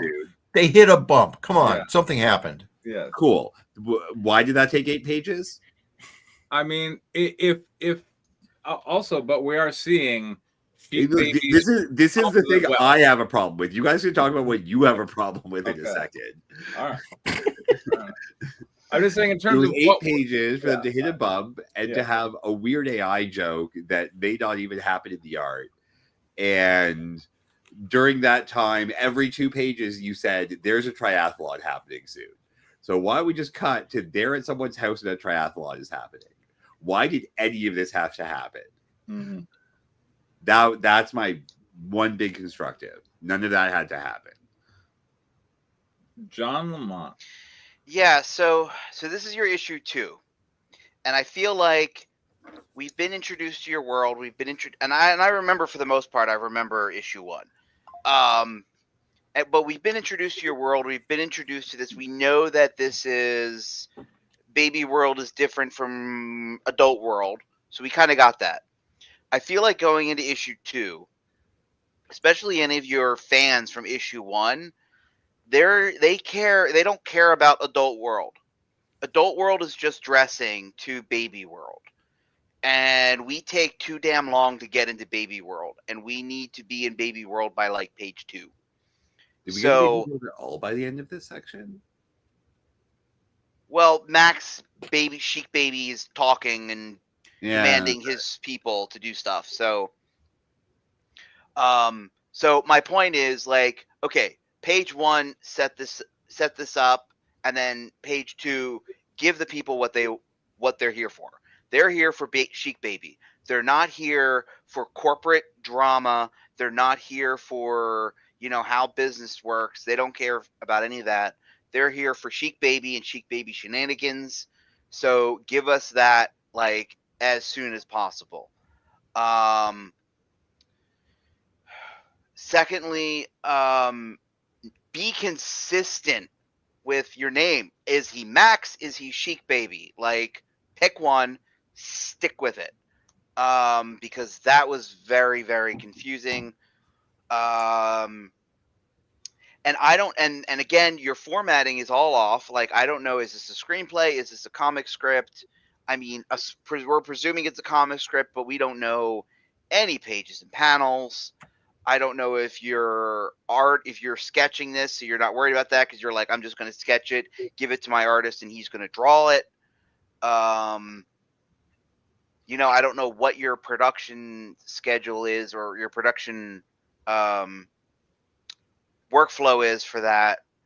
But yeah, as us as readers, it's really hard for us to follow what's going on. So I think if you want to improve the quality of feedback that you get, giving us a script that we can follow would help us to know what the fuck is going on. And if we know what the fuck is going on, we can provide you better feedback. Otherwise, most of our feedback is going to be what the fuck is going on. And that's not going to be helpful for you. And I think having a clearer, better formatted script, I think will help that a lot. But yeah, besides that, just give us more Chic Baby. That's what we're here for. That's what we're backing your Kickstarter for. That's what we want to see. So give us that, and then just have your adult world just be like the glue that holds baby world together. And I think, yeah, I would almost feel like that would also be kind of add some interesting character. That if like Chic Baby is like, I am so much better than these adults, I don't need these adults, but in reality, we get to see adult world in a way that he doesn't, and that holding things together kind of might make for some interesting character. But well, John, that sounds like it would be really interesting. So we can't have that. My main issue is Chic Baby does actually very little over these pages. Mm-hmm. Like the adults are taking him to the Chic triathlon, we really without his input, and the story is kind of happening to Chic Baby as the adults are like, "Come on, let's get in the massive RV," and like that whole time in the RV, the only thing Chic Baby really did was giggle when they went over the bump because he was in his baby seat or whatever. And is this going to be like again, I guess this was discussed before, was like is this a look who's talking kind of thing where we know what the baby is talking about and the adults are I believe it is like that, where the reader knows what the baby is saying, but I don't think the humans do. The adults don't. So why don't we lean on that? Because that is not what's going on here. Because all I hear is adults and the baby just giggles. It sounds like they've made the inciting incident, if you will, or the drama is if the Chic Baby is going to inherit the thing, and who's going to control Chic Baby when he inherits it. That that would be an interesting thing to follow, but I don't see any of that. That's not a story where the baby's the protagonist. Yeah, that's the problem. Yeah, that's why I'm saying like that can happen in the background. That can't be the foreground. The foreground has to be Chic Baby. He's okay, so you're saying what you're saying, or what I'm thinking you're saying is that Chic Baby says, "Yeah, I'm going to own this thing. I'm going to be running it, and I'm going to show him how it's supposed to be done." Meanwhile, the adults are talking about, well, we need to make sure that he's guided the right way. We'll make these decisions on it. He won't have to worry about it. He'll be 18 before, he even wants to think about running this company. Meanwhile, Chic Baby is, planning the next, financial move and who the board of directors is going to be. I mean, that would be a really funny story. If we're going with look who's talking, then, basically, the baby's commentary by John Travolta would often be contrary to what the adults were saying, and that was in part where the humor came from. That was Bruce Willis. Oh yeah, Bruce Willis. Sorry, Bruce Willis. Yeah, and that was where the humor came from. Was the baby is unknown to the adults, having a different and often contrary understanding and goal, and vision. How could a 2-year-old have that kind of vision and articulate it so well? Which obviously the dialogue gives you that opportunity, right? Especially in a comic format. Yeah. So, yeah, in this story, there's not a big conflict that has yet hit Chic Baby. I mean, we had like the ones before, but like with Vicky. And there was that time with the playground, but the thing is that their competition is not really shown here. It's just kind of mentioned. Well, going back to what we saw in issue 1, I remember my notes there were, like Chic Baby was trying. They were doing basically the hair, and he's got all this money that's guaranteed him. Yeah. And he's just going through his rich day, without a lot of conflict, and then he gets to the playground. And there's Vicky, who is like the competitor. Yeah, who is his rival who owns the playground. Got it. Yeah. Okay. And okay, but like going back to that, we never saw him and Vicky really. Like Vicky didn't do anything bad to him, and he did nothing bad to her. Like they just both kind of exist in the same universe. Yeah, they are often pitted against each other. For the adults, I guess. I guess for the adults, it's almost like baby slap-a-thon. I don't know what's going on. Right. So I would draw that. I would write that comic, but like you'd have a hard time selling that comic. And yes, I would use that title. What if they kidnap the wrong? I mean, it's the drama comes from these two guys who are going to kidnap, the baby. What if they kidnap the wrong baby? And we have to find out if it's a male, if the female. You got the wrong baby. Well, how do you know? Well, I think it's a girl. How are we going to tell? I mean, like in the Arab world, that'd be a huge conflict. And I got to tell you, what they should do is just write this whole thing with American Southern accents and accents from Boston and stuff like that, and just make them, but all in Arab garb, just so that they sound like, I mean, obviously it's a comic, not a book, not a movie, but that. I don't get the way it was written. Actual dialogue, I don't get the way it was written. But everyone just says hello all day. Yeah. Say howdy. Yeah. How you doing? Anyway, how you doing? There we go. But despite all our notes, Chic Baby, I'm sure will probably meet its goal on Kickstarter and probably pick up some more backers. So good on you for putting your work out there, finding an audience, and for carrying on to issue number 2. So please post a link to the, or send me a direct message on the. I think it's in shop. On the Kickstarter? Yeah, check the shop channel. I think all right, I'll find it. Yeah. I'll find it. There you go. I don't put a lot in, but I'll put some. Okay, there we go. Chic Baby, once again, is finding new fans all the time. I think this is a winning concept. I look forward to more Chic Baby in the future. Yeah, and more baby.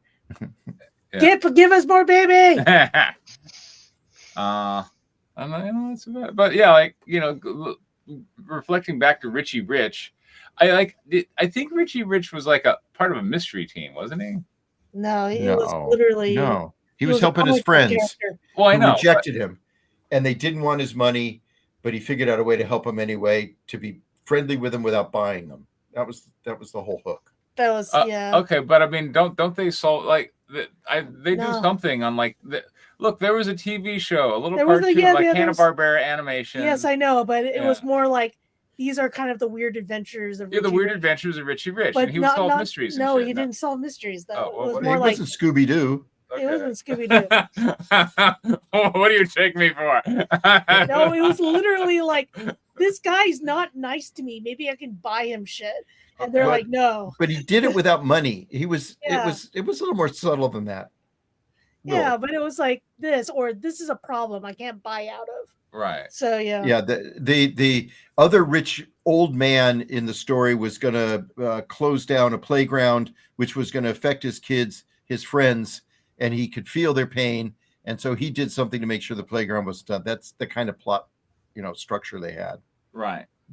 And again, in that plot structure, we would see our main character, Richie Rich, care about something and seek to change the world. And so realize it, care about it, do the action, and be humble. Yeah. But basically, it's just like, this is a little kid had everything except friends. Mm-hmm. So he's just like, I want to have friends. And he didn't have a lot of social contract, or at least that's the movie. Mm-hmm. That he didn't. He was just trying. the entire movie was him trying to try to get friends, people to like him. Right. So, yeah. Anyway, I would like for Chic Baby, who is our titular character, to be more the focus of the decision making and the plot. There you go. All right. We won't be meeting next week because you want to do my script, or is it too late? Oh yeah, you have a script. I did not even see it. I am. Really oh wait, that's right. You have to go. John, do you need notes from me on this anytime soon? Like, I do have time tomorrow, but I was up really early today. Let's do this. It's already 9 over here, and we got to pack. That's true. We do have to pack. All right. So let's do this. All right, John. I'm sorry, but you did. I mean, I don't. I'd kind of like to know if you like what I've done. So I'm going to go over it right now. Damn it! All right, I don't care. I mean, we're going over it. We're doing it live. Here we go. I mean, otherwise, I don't know if I want to work on this project for the next 2 weeks until I know if you like the direction it's going. You know what? All right. Let's Fair, do this. Okay, fair. let's do this. I didn't know. All right, fine. Black. Way to stand up, John. That is just is so strong. I spent like 3 weeks working on a script. I present the first 10 pages, and Preston says, "I don't like it. I want you to do something completely different." So I'm like, "Okay, well." I don't think it was completely different. You just go and instead of making it Army, make it locals. See, this is why you'd make a great teacher, John. That right there. You know, well, you for can convince me, those kids to know. Yes. I gave you an application. You should use it. Follow it. After our last conversation, I went in a different direction. So okay. Black women's see right I see it. I'm impressed. Black women's scream. Springfield 1873 rifles fire. Images flash. Wattle and Daub cabins burn. A Native American girl runs into a forest. A man bites into an animal's raw flesh. Blood running down his chin. Black, and we need a pike. Awoo.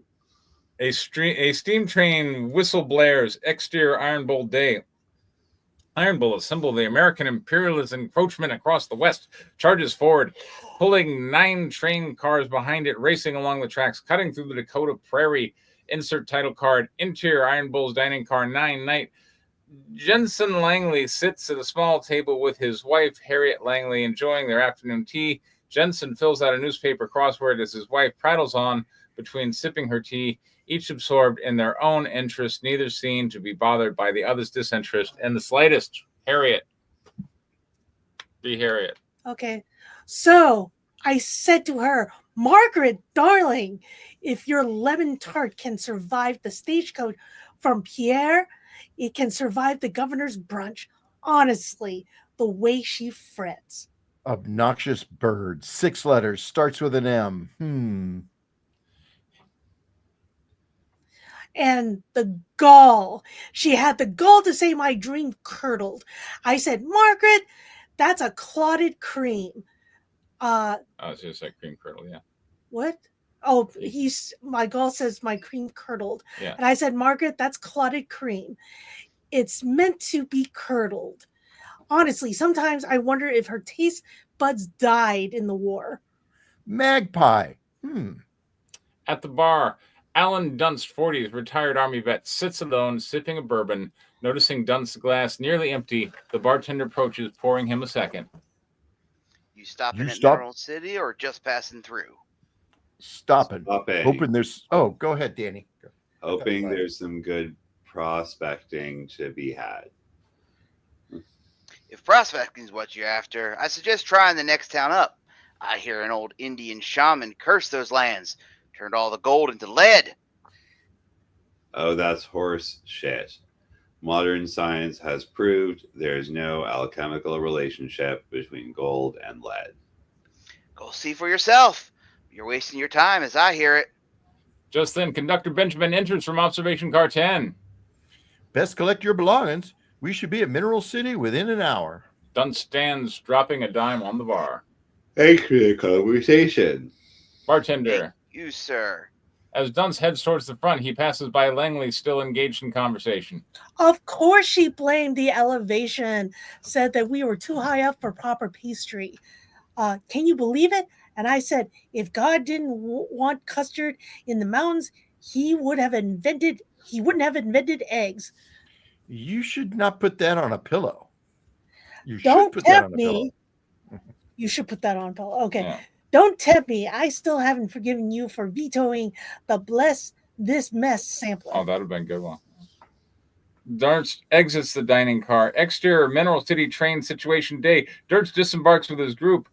Other passengers. Several hired boys, 14, 15, approach the passengers offering their services.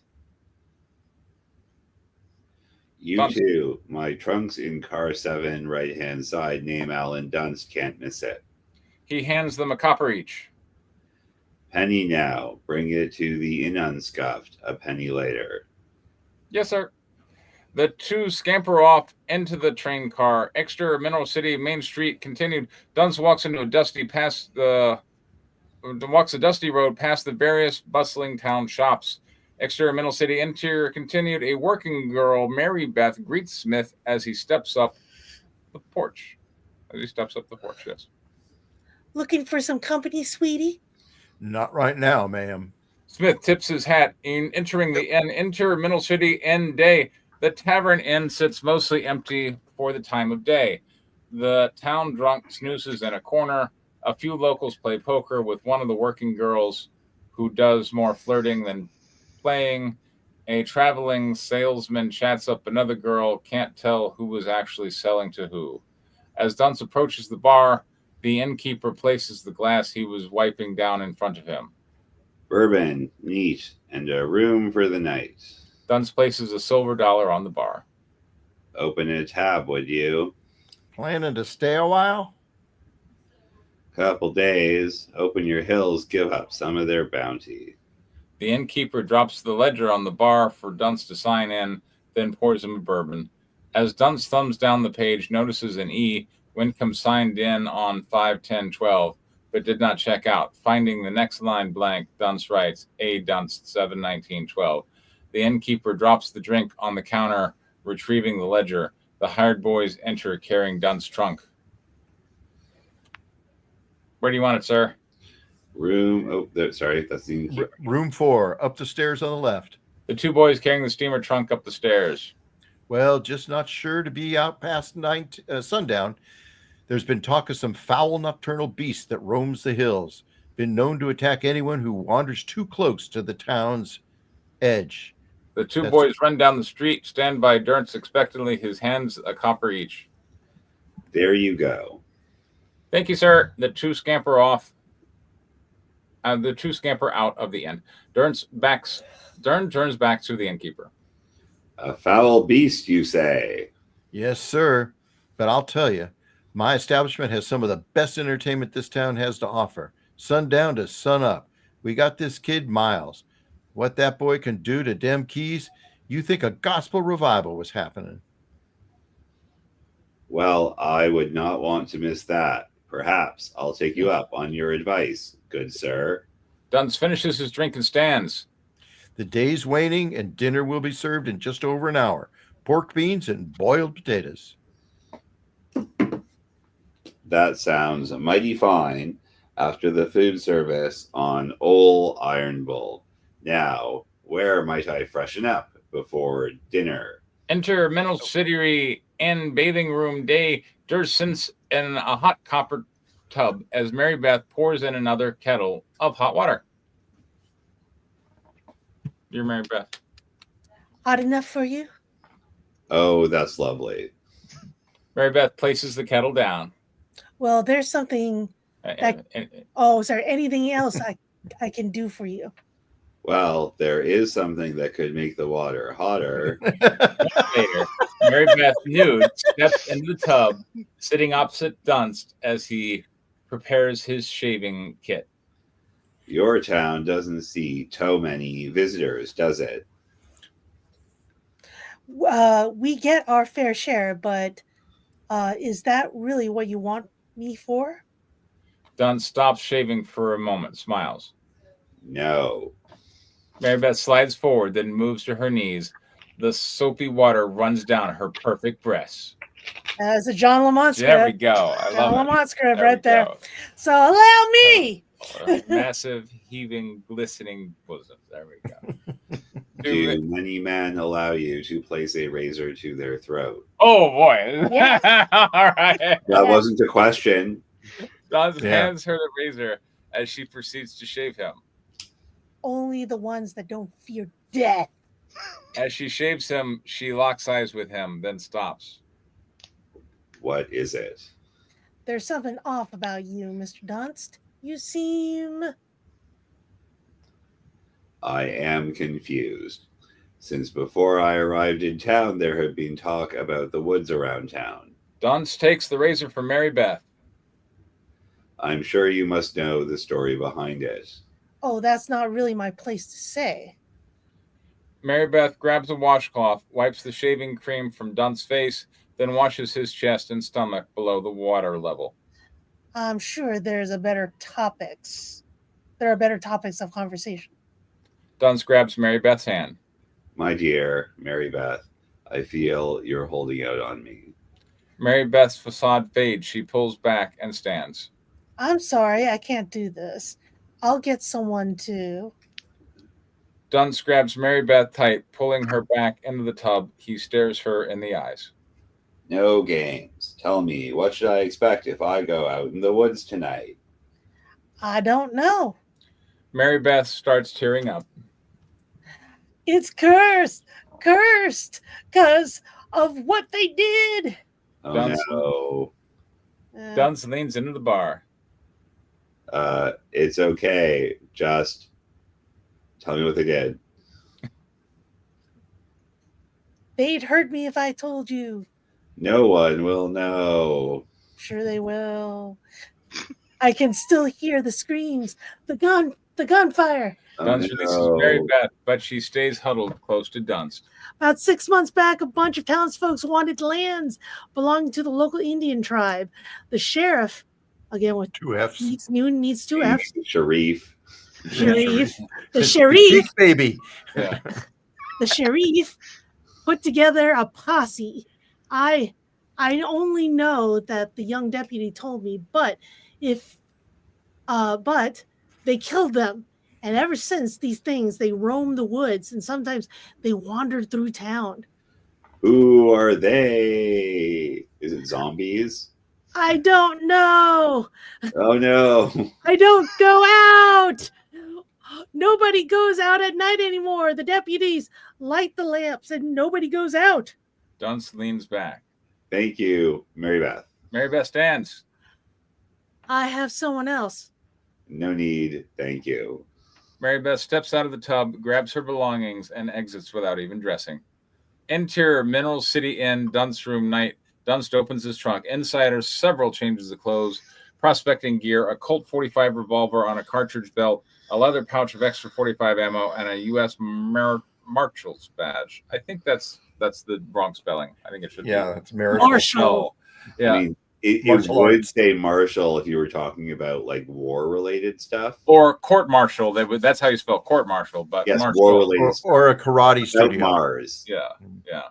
Dunst grabs the cartridge belt and holsters his revolver.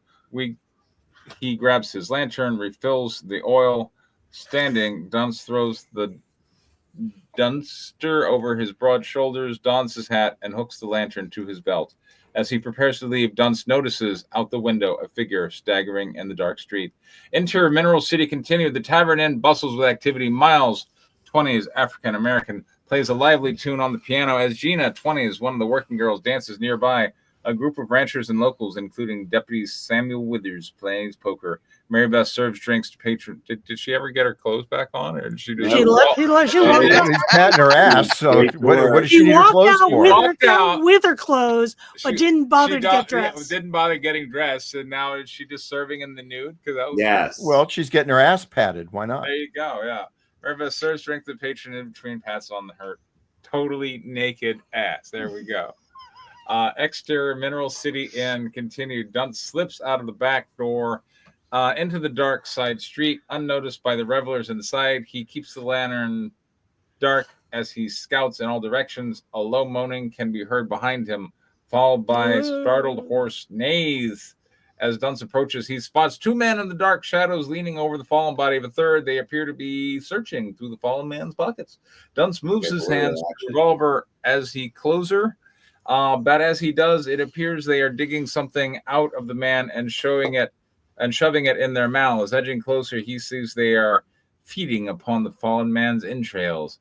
The two men stop, looking up at Dunst with black eyes, blood dripping down their chin, human flesh sticking between their teeth. They gnash at Dunst second before charging him. Dunst draws his pistol and fires. Abrupt to cut. Enter Mineral City. Enter Miles slams down the keys in perfect rhythm with Gina as her shoes snap on the wooden floor. And extra Mineral City in. Dunst drops his revolver as the zombies tackle him to the ground. He manages to kick one off so he can focus on the other. All right, 10 pages. Well, we got boobs, we got zombies, we have a conflict. The horse should have died. Character. An unhappy couple. There we go. Yeah, but horse should have died. Yeah, but I think it's a perfectly fine introduction to the kind of story we're talking about. It certainly begs a lot of mystery where the zombies come from and stuff, but I'm sure that'll be revealed in time. It gets us in the action quickly and efficiently. Mm-hmm. What do you think, Dan? I like this a lot better than the last script. Okay. Some of the characters are still there. Dunst much more personality in his dialogue this time. Mm-hmm. Still don't like Mary Beth. but what's not to like about Mary Beth? She just I don't know. It's just like it was a little cringy. But she's a whore. Well, no, it's just like this is just like every Western working girl kind of thing. It's just I don't know. It's just boring. They were working their hearts out. Yeah, sure. Yeah, that's constructive. But the thing is that in a different,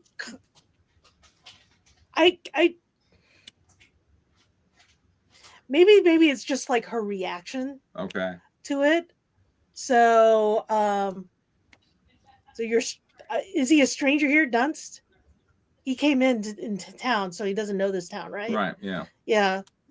So, you could have easily just done something like, I know I'm getting into criticisms. I'm sorry. All right, Danny. Many of the words were spelt correctly. Oh boy, here goes Danny. Okay. All right. Robert. Wow. Okay. I enjoyed parts of it where you were introducing some of the characters, and it is better than last week by a long shot. It does move along with the train, and I don't see any zombies on the train, but maybe that's going to happen. And it's the first 10 pages. It's moving the people through, getting them into the town, and then concentrating on Dunst as to his mission. And that's pretty clear. He's definitely after the gold, but he's also got a detective streak in him because he wants to find out what's going on, and he makes sure he does. That's all clear to me. How could it be made better? Okay. One, I don't understand what the couple in the dining car, why they're necessary. They may come in necessary later, but there is a lot of dialogue and a lot of time spent on them. And as far as Mary Beth sitting naked on top of him and nothing happening, why bother? I would see something like, she starts to take off her clothes to, go the horror route, and he stops her there. I ain't interested. Tell me about this. And she's free to walk away, but he grabs her then. If she's in the tub naked, she's basically committed to staying there.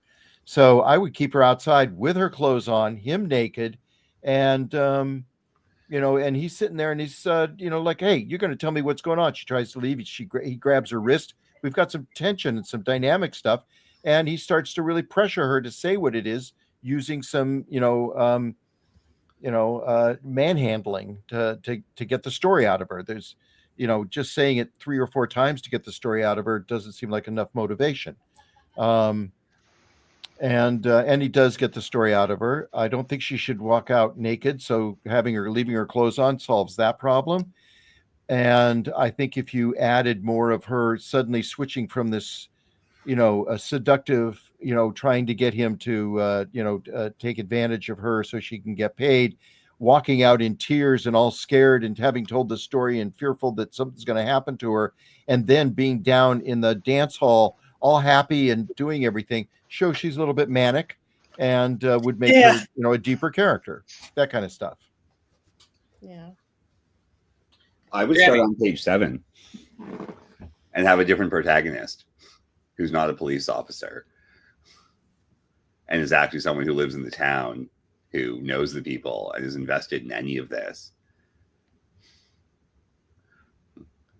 He can partner up with the new guy. Sure. But there should be. You don't need the trade. You don't need to explain the zombies. You need to have a normal town and the guy deal with something weird. That's a zombie movie. Zombie movies are not a cops and robbers movie. They're not cowboys versus Indians movies. They're zombie movies about normal people. Cowboys versus Indians, sure. And the Indians are coming back and getting revenge. That would be a fine movie. This is not that movie yet. If the character was actually involved in the town and you wrote a really if the character was the husband on the trade, this would be interesting. You mean because he's bored and distracted the whole time, tries to get away from his wife, saying, I'm going to go outside and see what these weird guys are looking like. With anybody else who's also in this movie. Driven by boredom. Oh, God. Right? And the train breaks down. He's like, I'll be able to learn about whatever this curse is. It's better than hearing about your knitting circle. And then there's zombies. That would be interesting. He comes back and she's devoured with the zombies. And all that's left is she's holding the. No, they love her stories. Are you kidding? For the clotted cream. No, the zombies love her stories. And she reads to them. They have a knitting That's not circle. the point. The point is he's like, I'm going to go find out what this thing is all about. You want a normal person doing a thing. You got someone who wants to protect. Bam. You have a character that anyone gives a fuck about.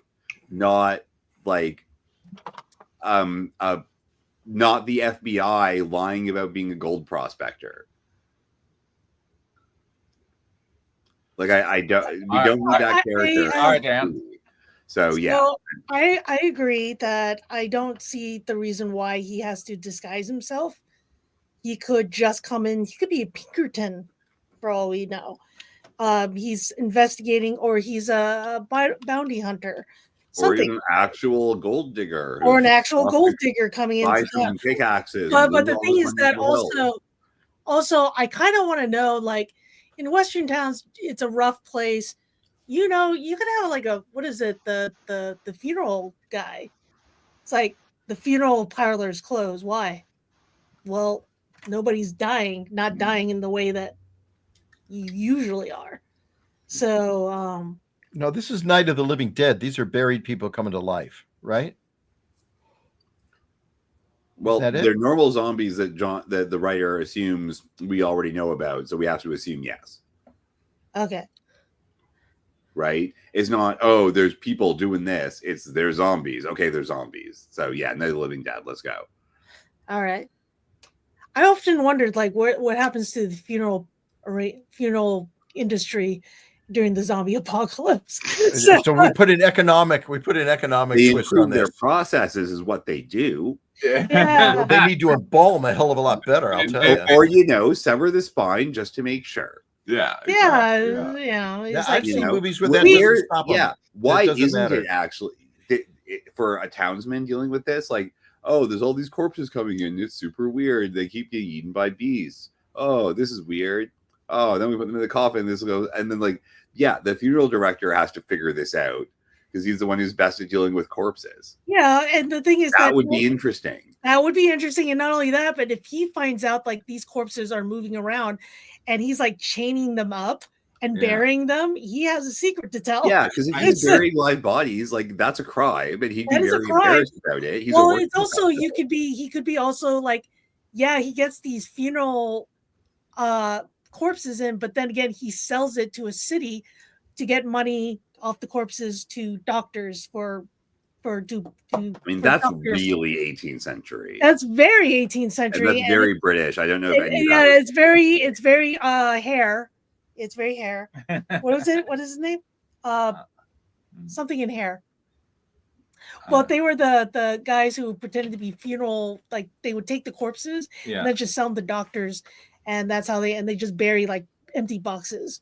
That's so the body snatchers. And then the doctors start complaining because their university is overrun by zombies. That would be where'd that body awesome. go? I paid for 4 bodies and they're all gone. We got some soapy tits and not even a hand job. Yeah. Well, that was Dunn's complaint in the bathtub. Yeah. Like, so I also agree with Robert about Mary Beth coming in fully, could come in about to undress, and then he says, I'm not in, then I need this information. I'm looking for this guy, blah, blah, blah. Maybe he's looking for the body snatchers if you want a lawman there. But the thing is that, I don't know. It's just, don't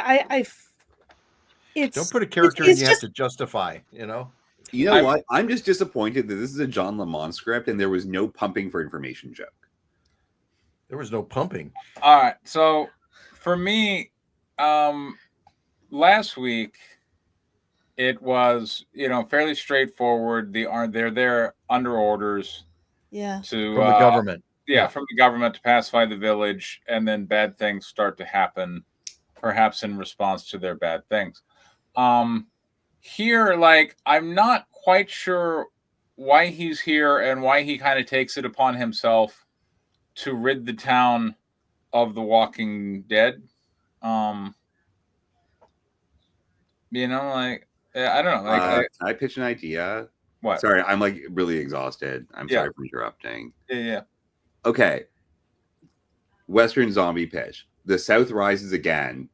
The South literally rises again as zombies.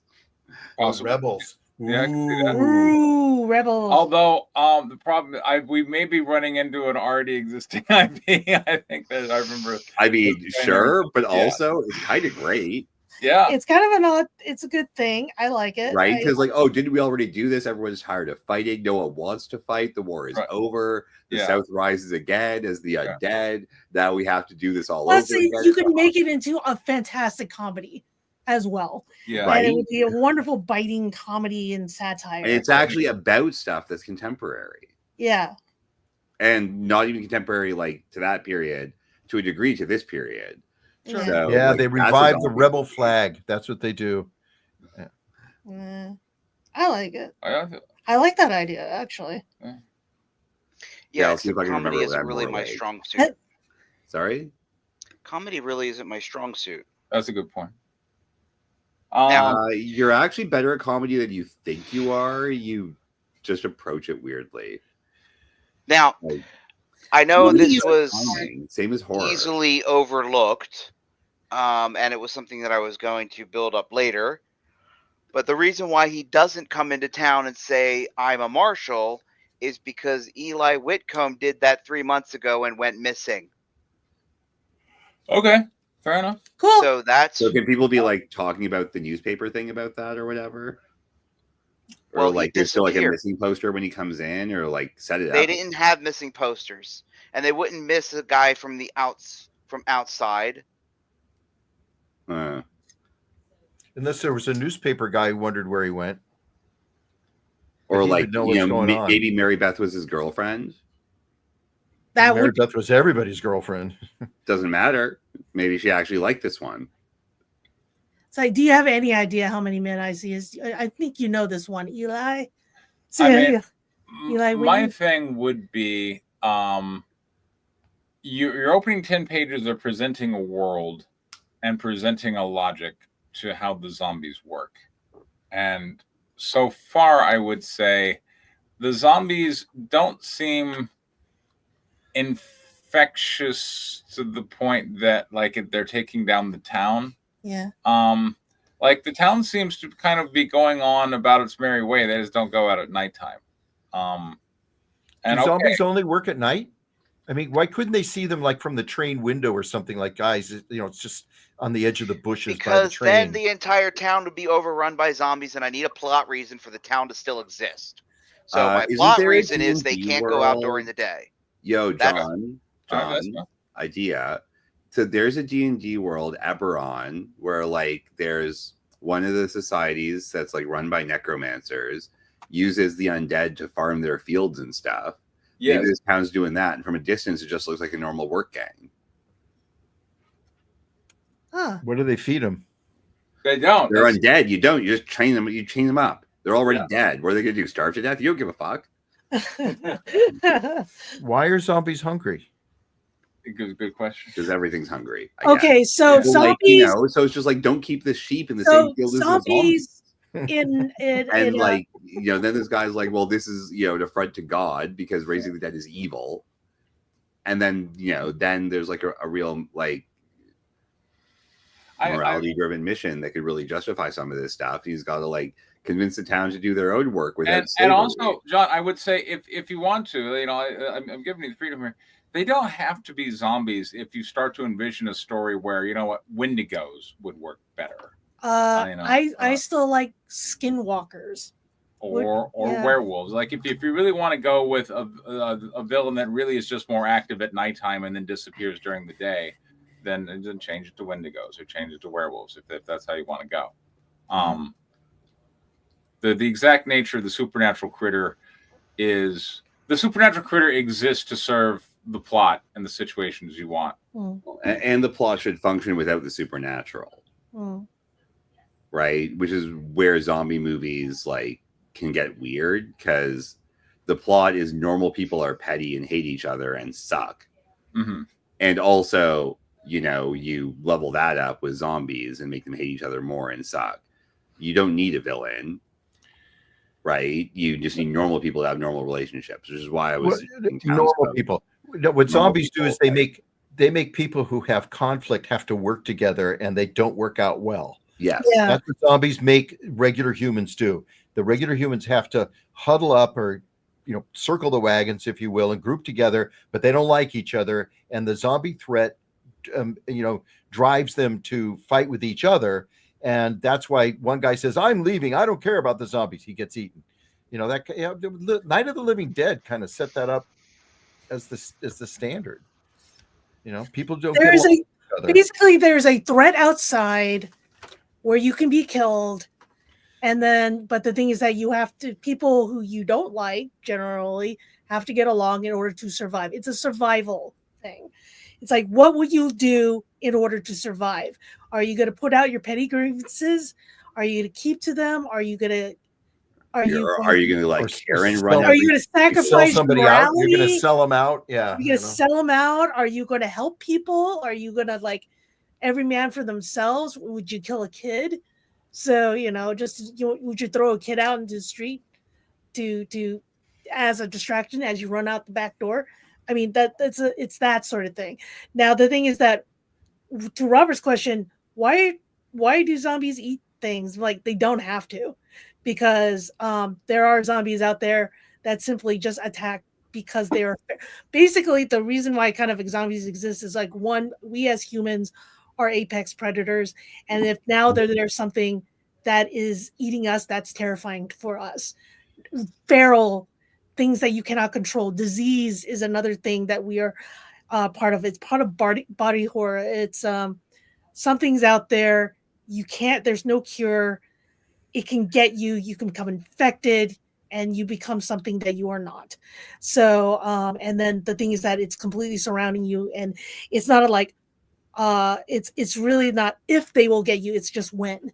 So, make vengeance. I mean, zombies, the theory of zombies, if you will, were that they were drugged and turned into slaves. The kind of Haitian thing that exists. Yeah.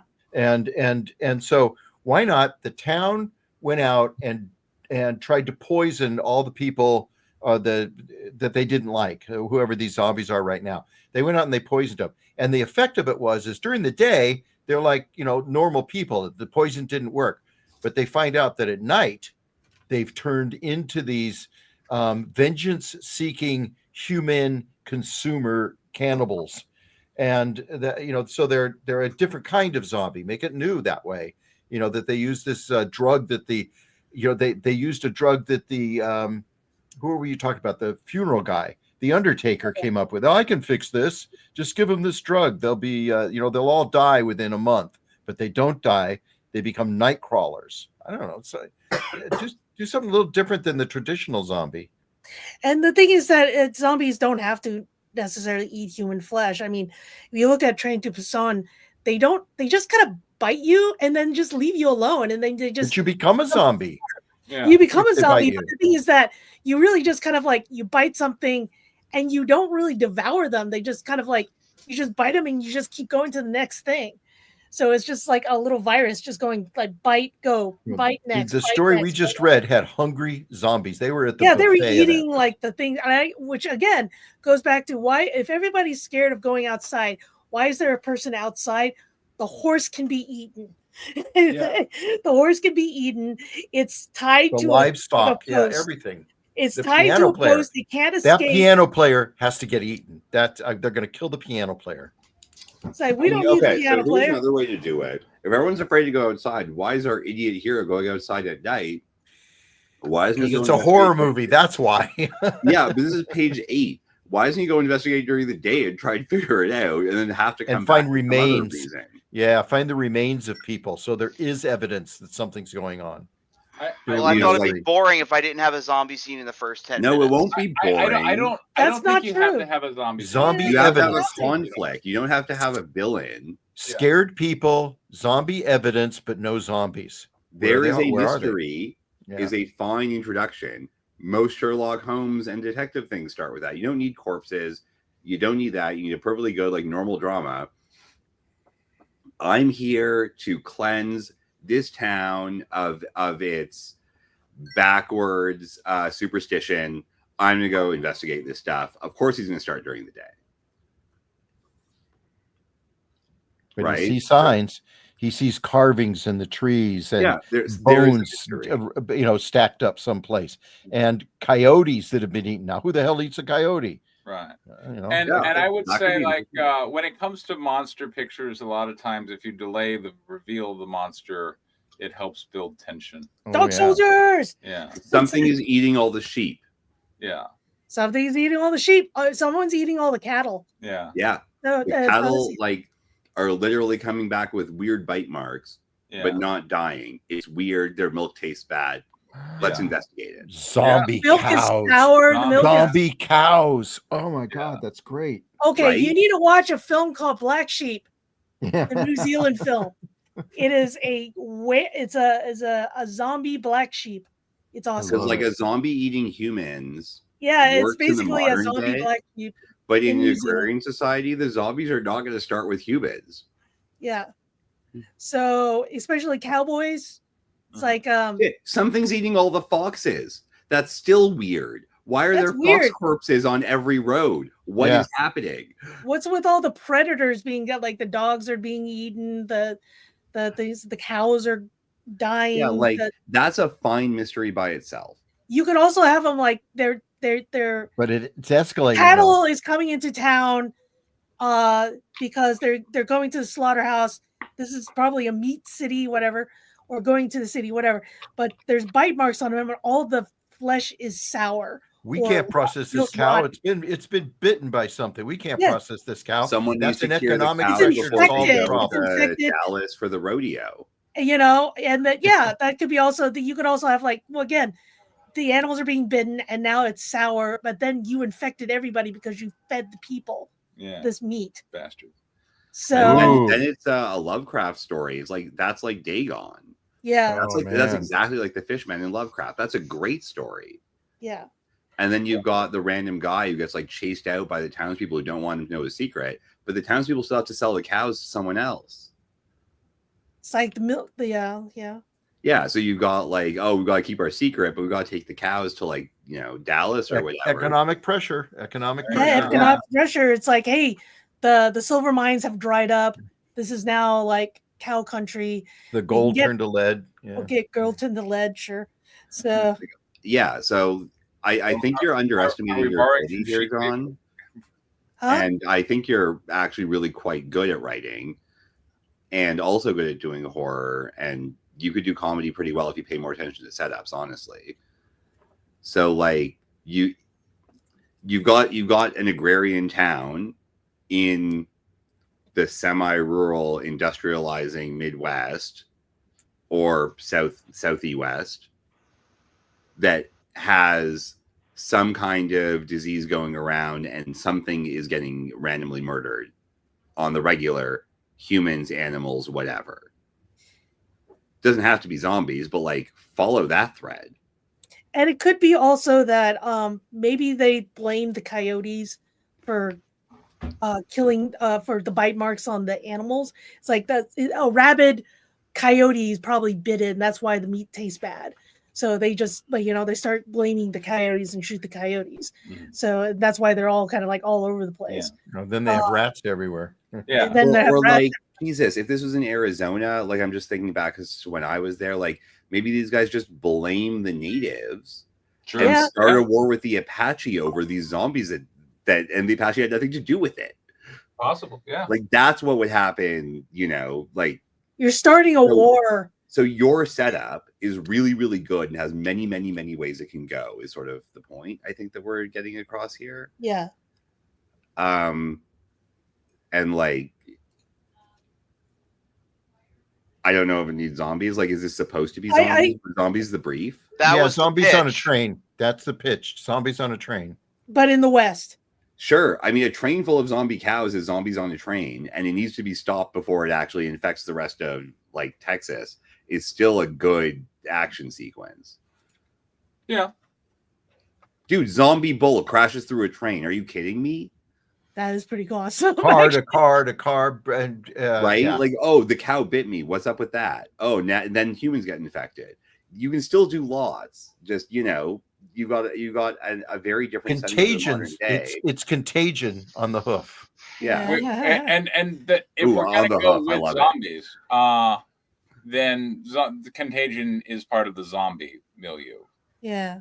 As opposed to like Wendigos, no, and werewolves. Wendigo is a cannibal. Slowly acting, yeah. Yeah, unless it's the Wendigo that does it. Right. Or whatever, or So but yeah, like the setting itself gives you so much opportunity.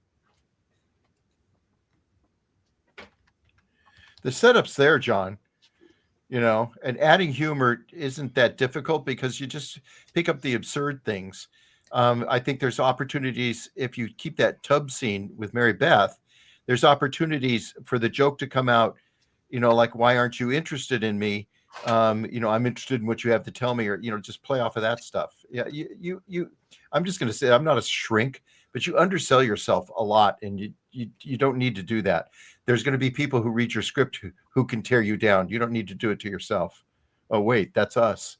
There you go. No. We're telling him he's better than you think he is today. Yeah, we are. I mean, but he is. I know. I'm getting to know him. John very regularly does very interesting things that doesn't really lean into them. Well, we haven't seen anything of the, of the bank, the hacker. That was you moved that into an interesting story. So I mean, this is a business opportunity. I understand it. So I'm looking forward to seeing what happens next time. I'm not concerned that you're gonna end up with a bad script that no one will want. Dallas liked Angel of Darkness. He just felt he didn't want to set it in Rhodesia. Well, I don't blame you. I mean, it's a war zone right now. Yeah. When I wrote it, it wasn't a war zone, and it was quite cheap to film there. Yeah.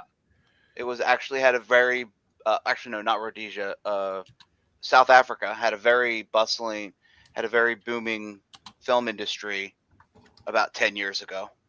God, I saw a movie shot there. It was a army type of thing.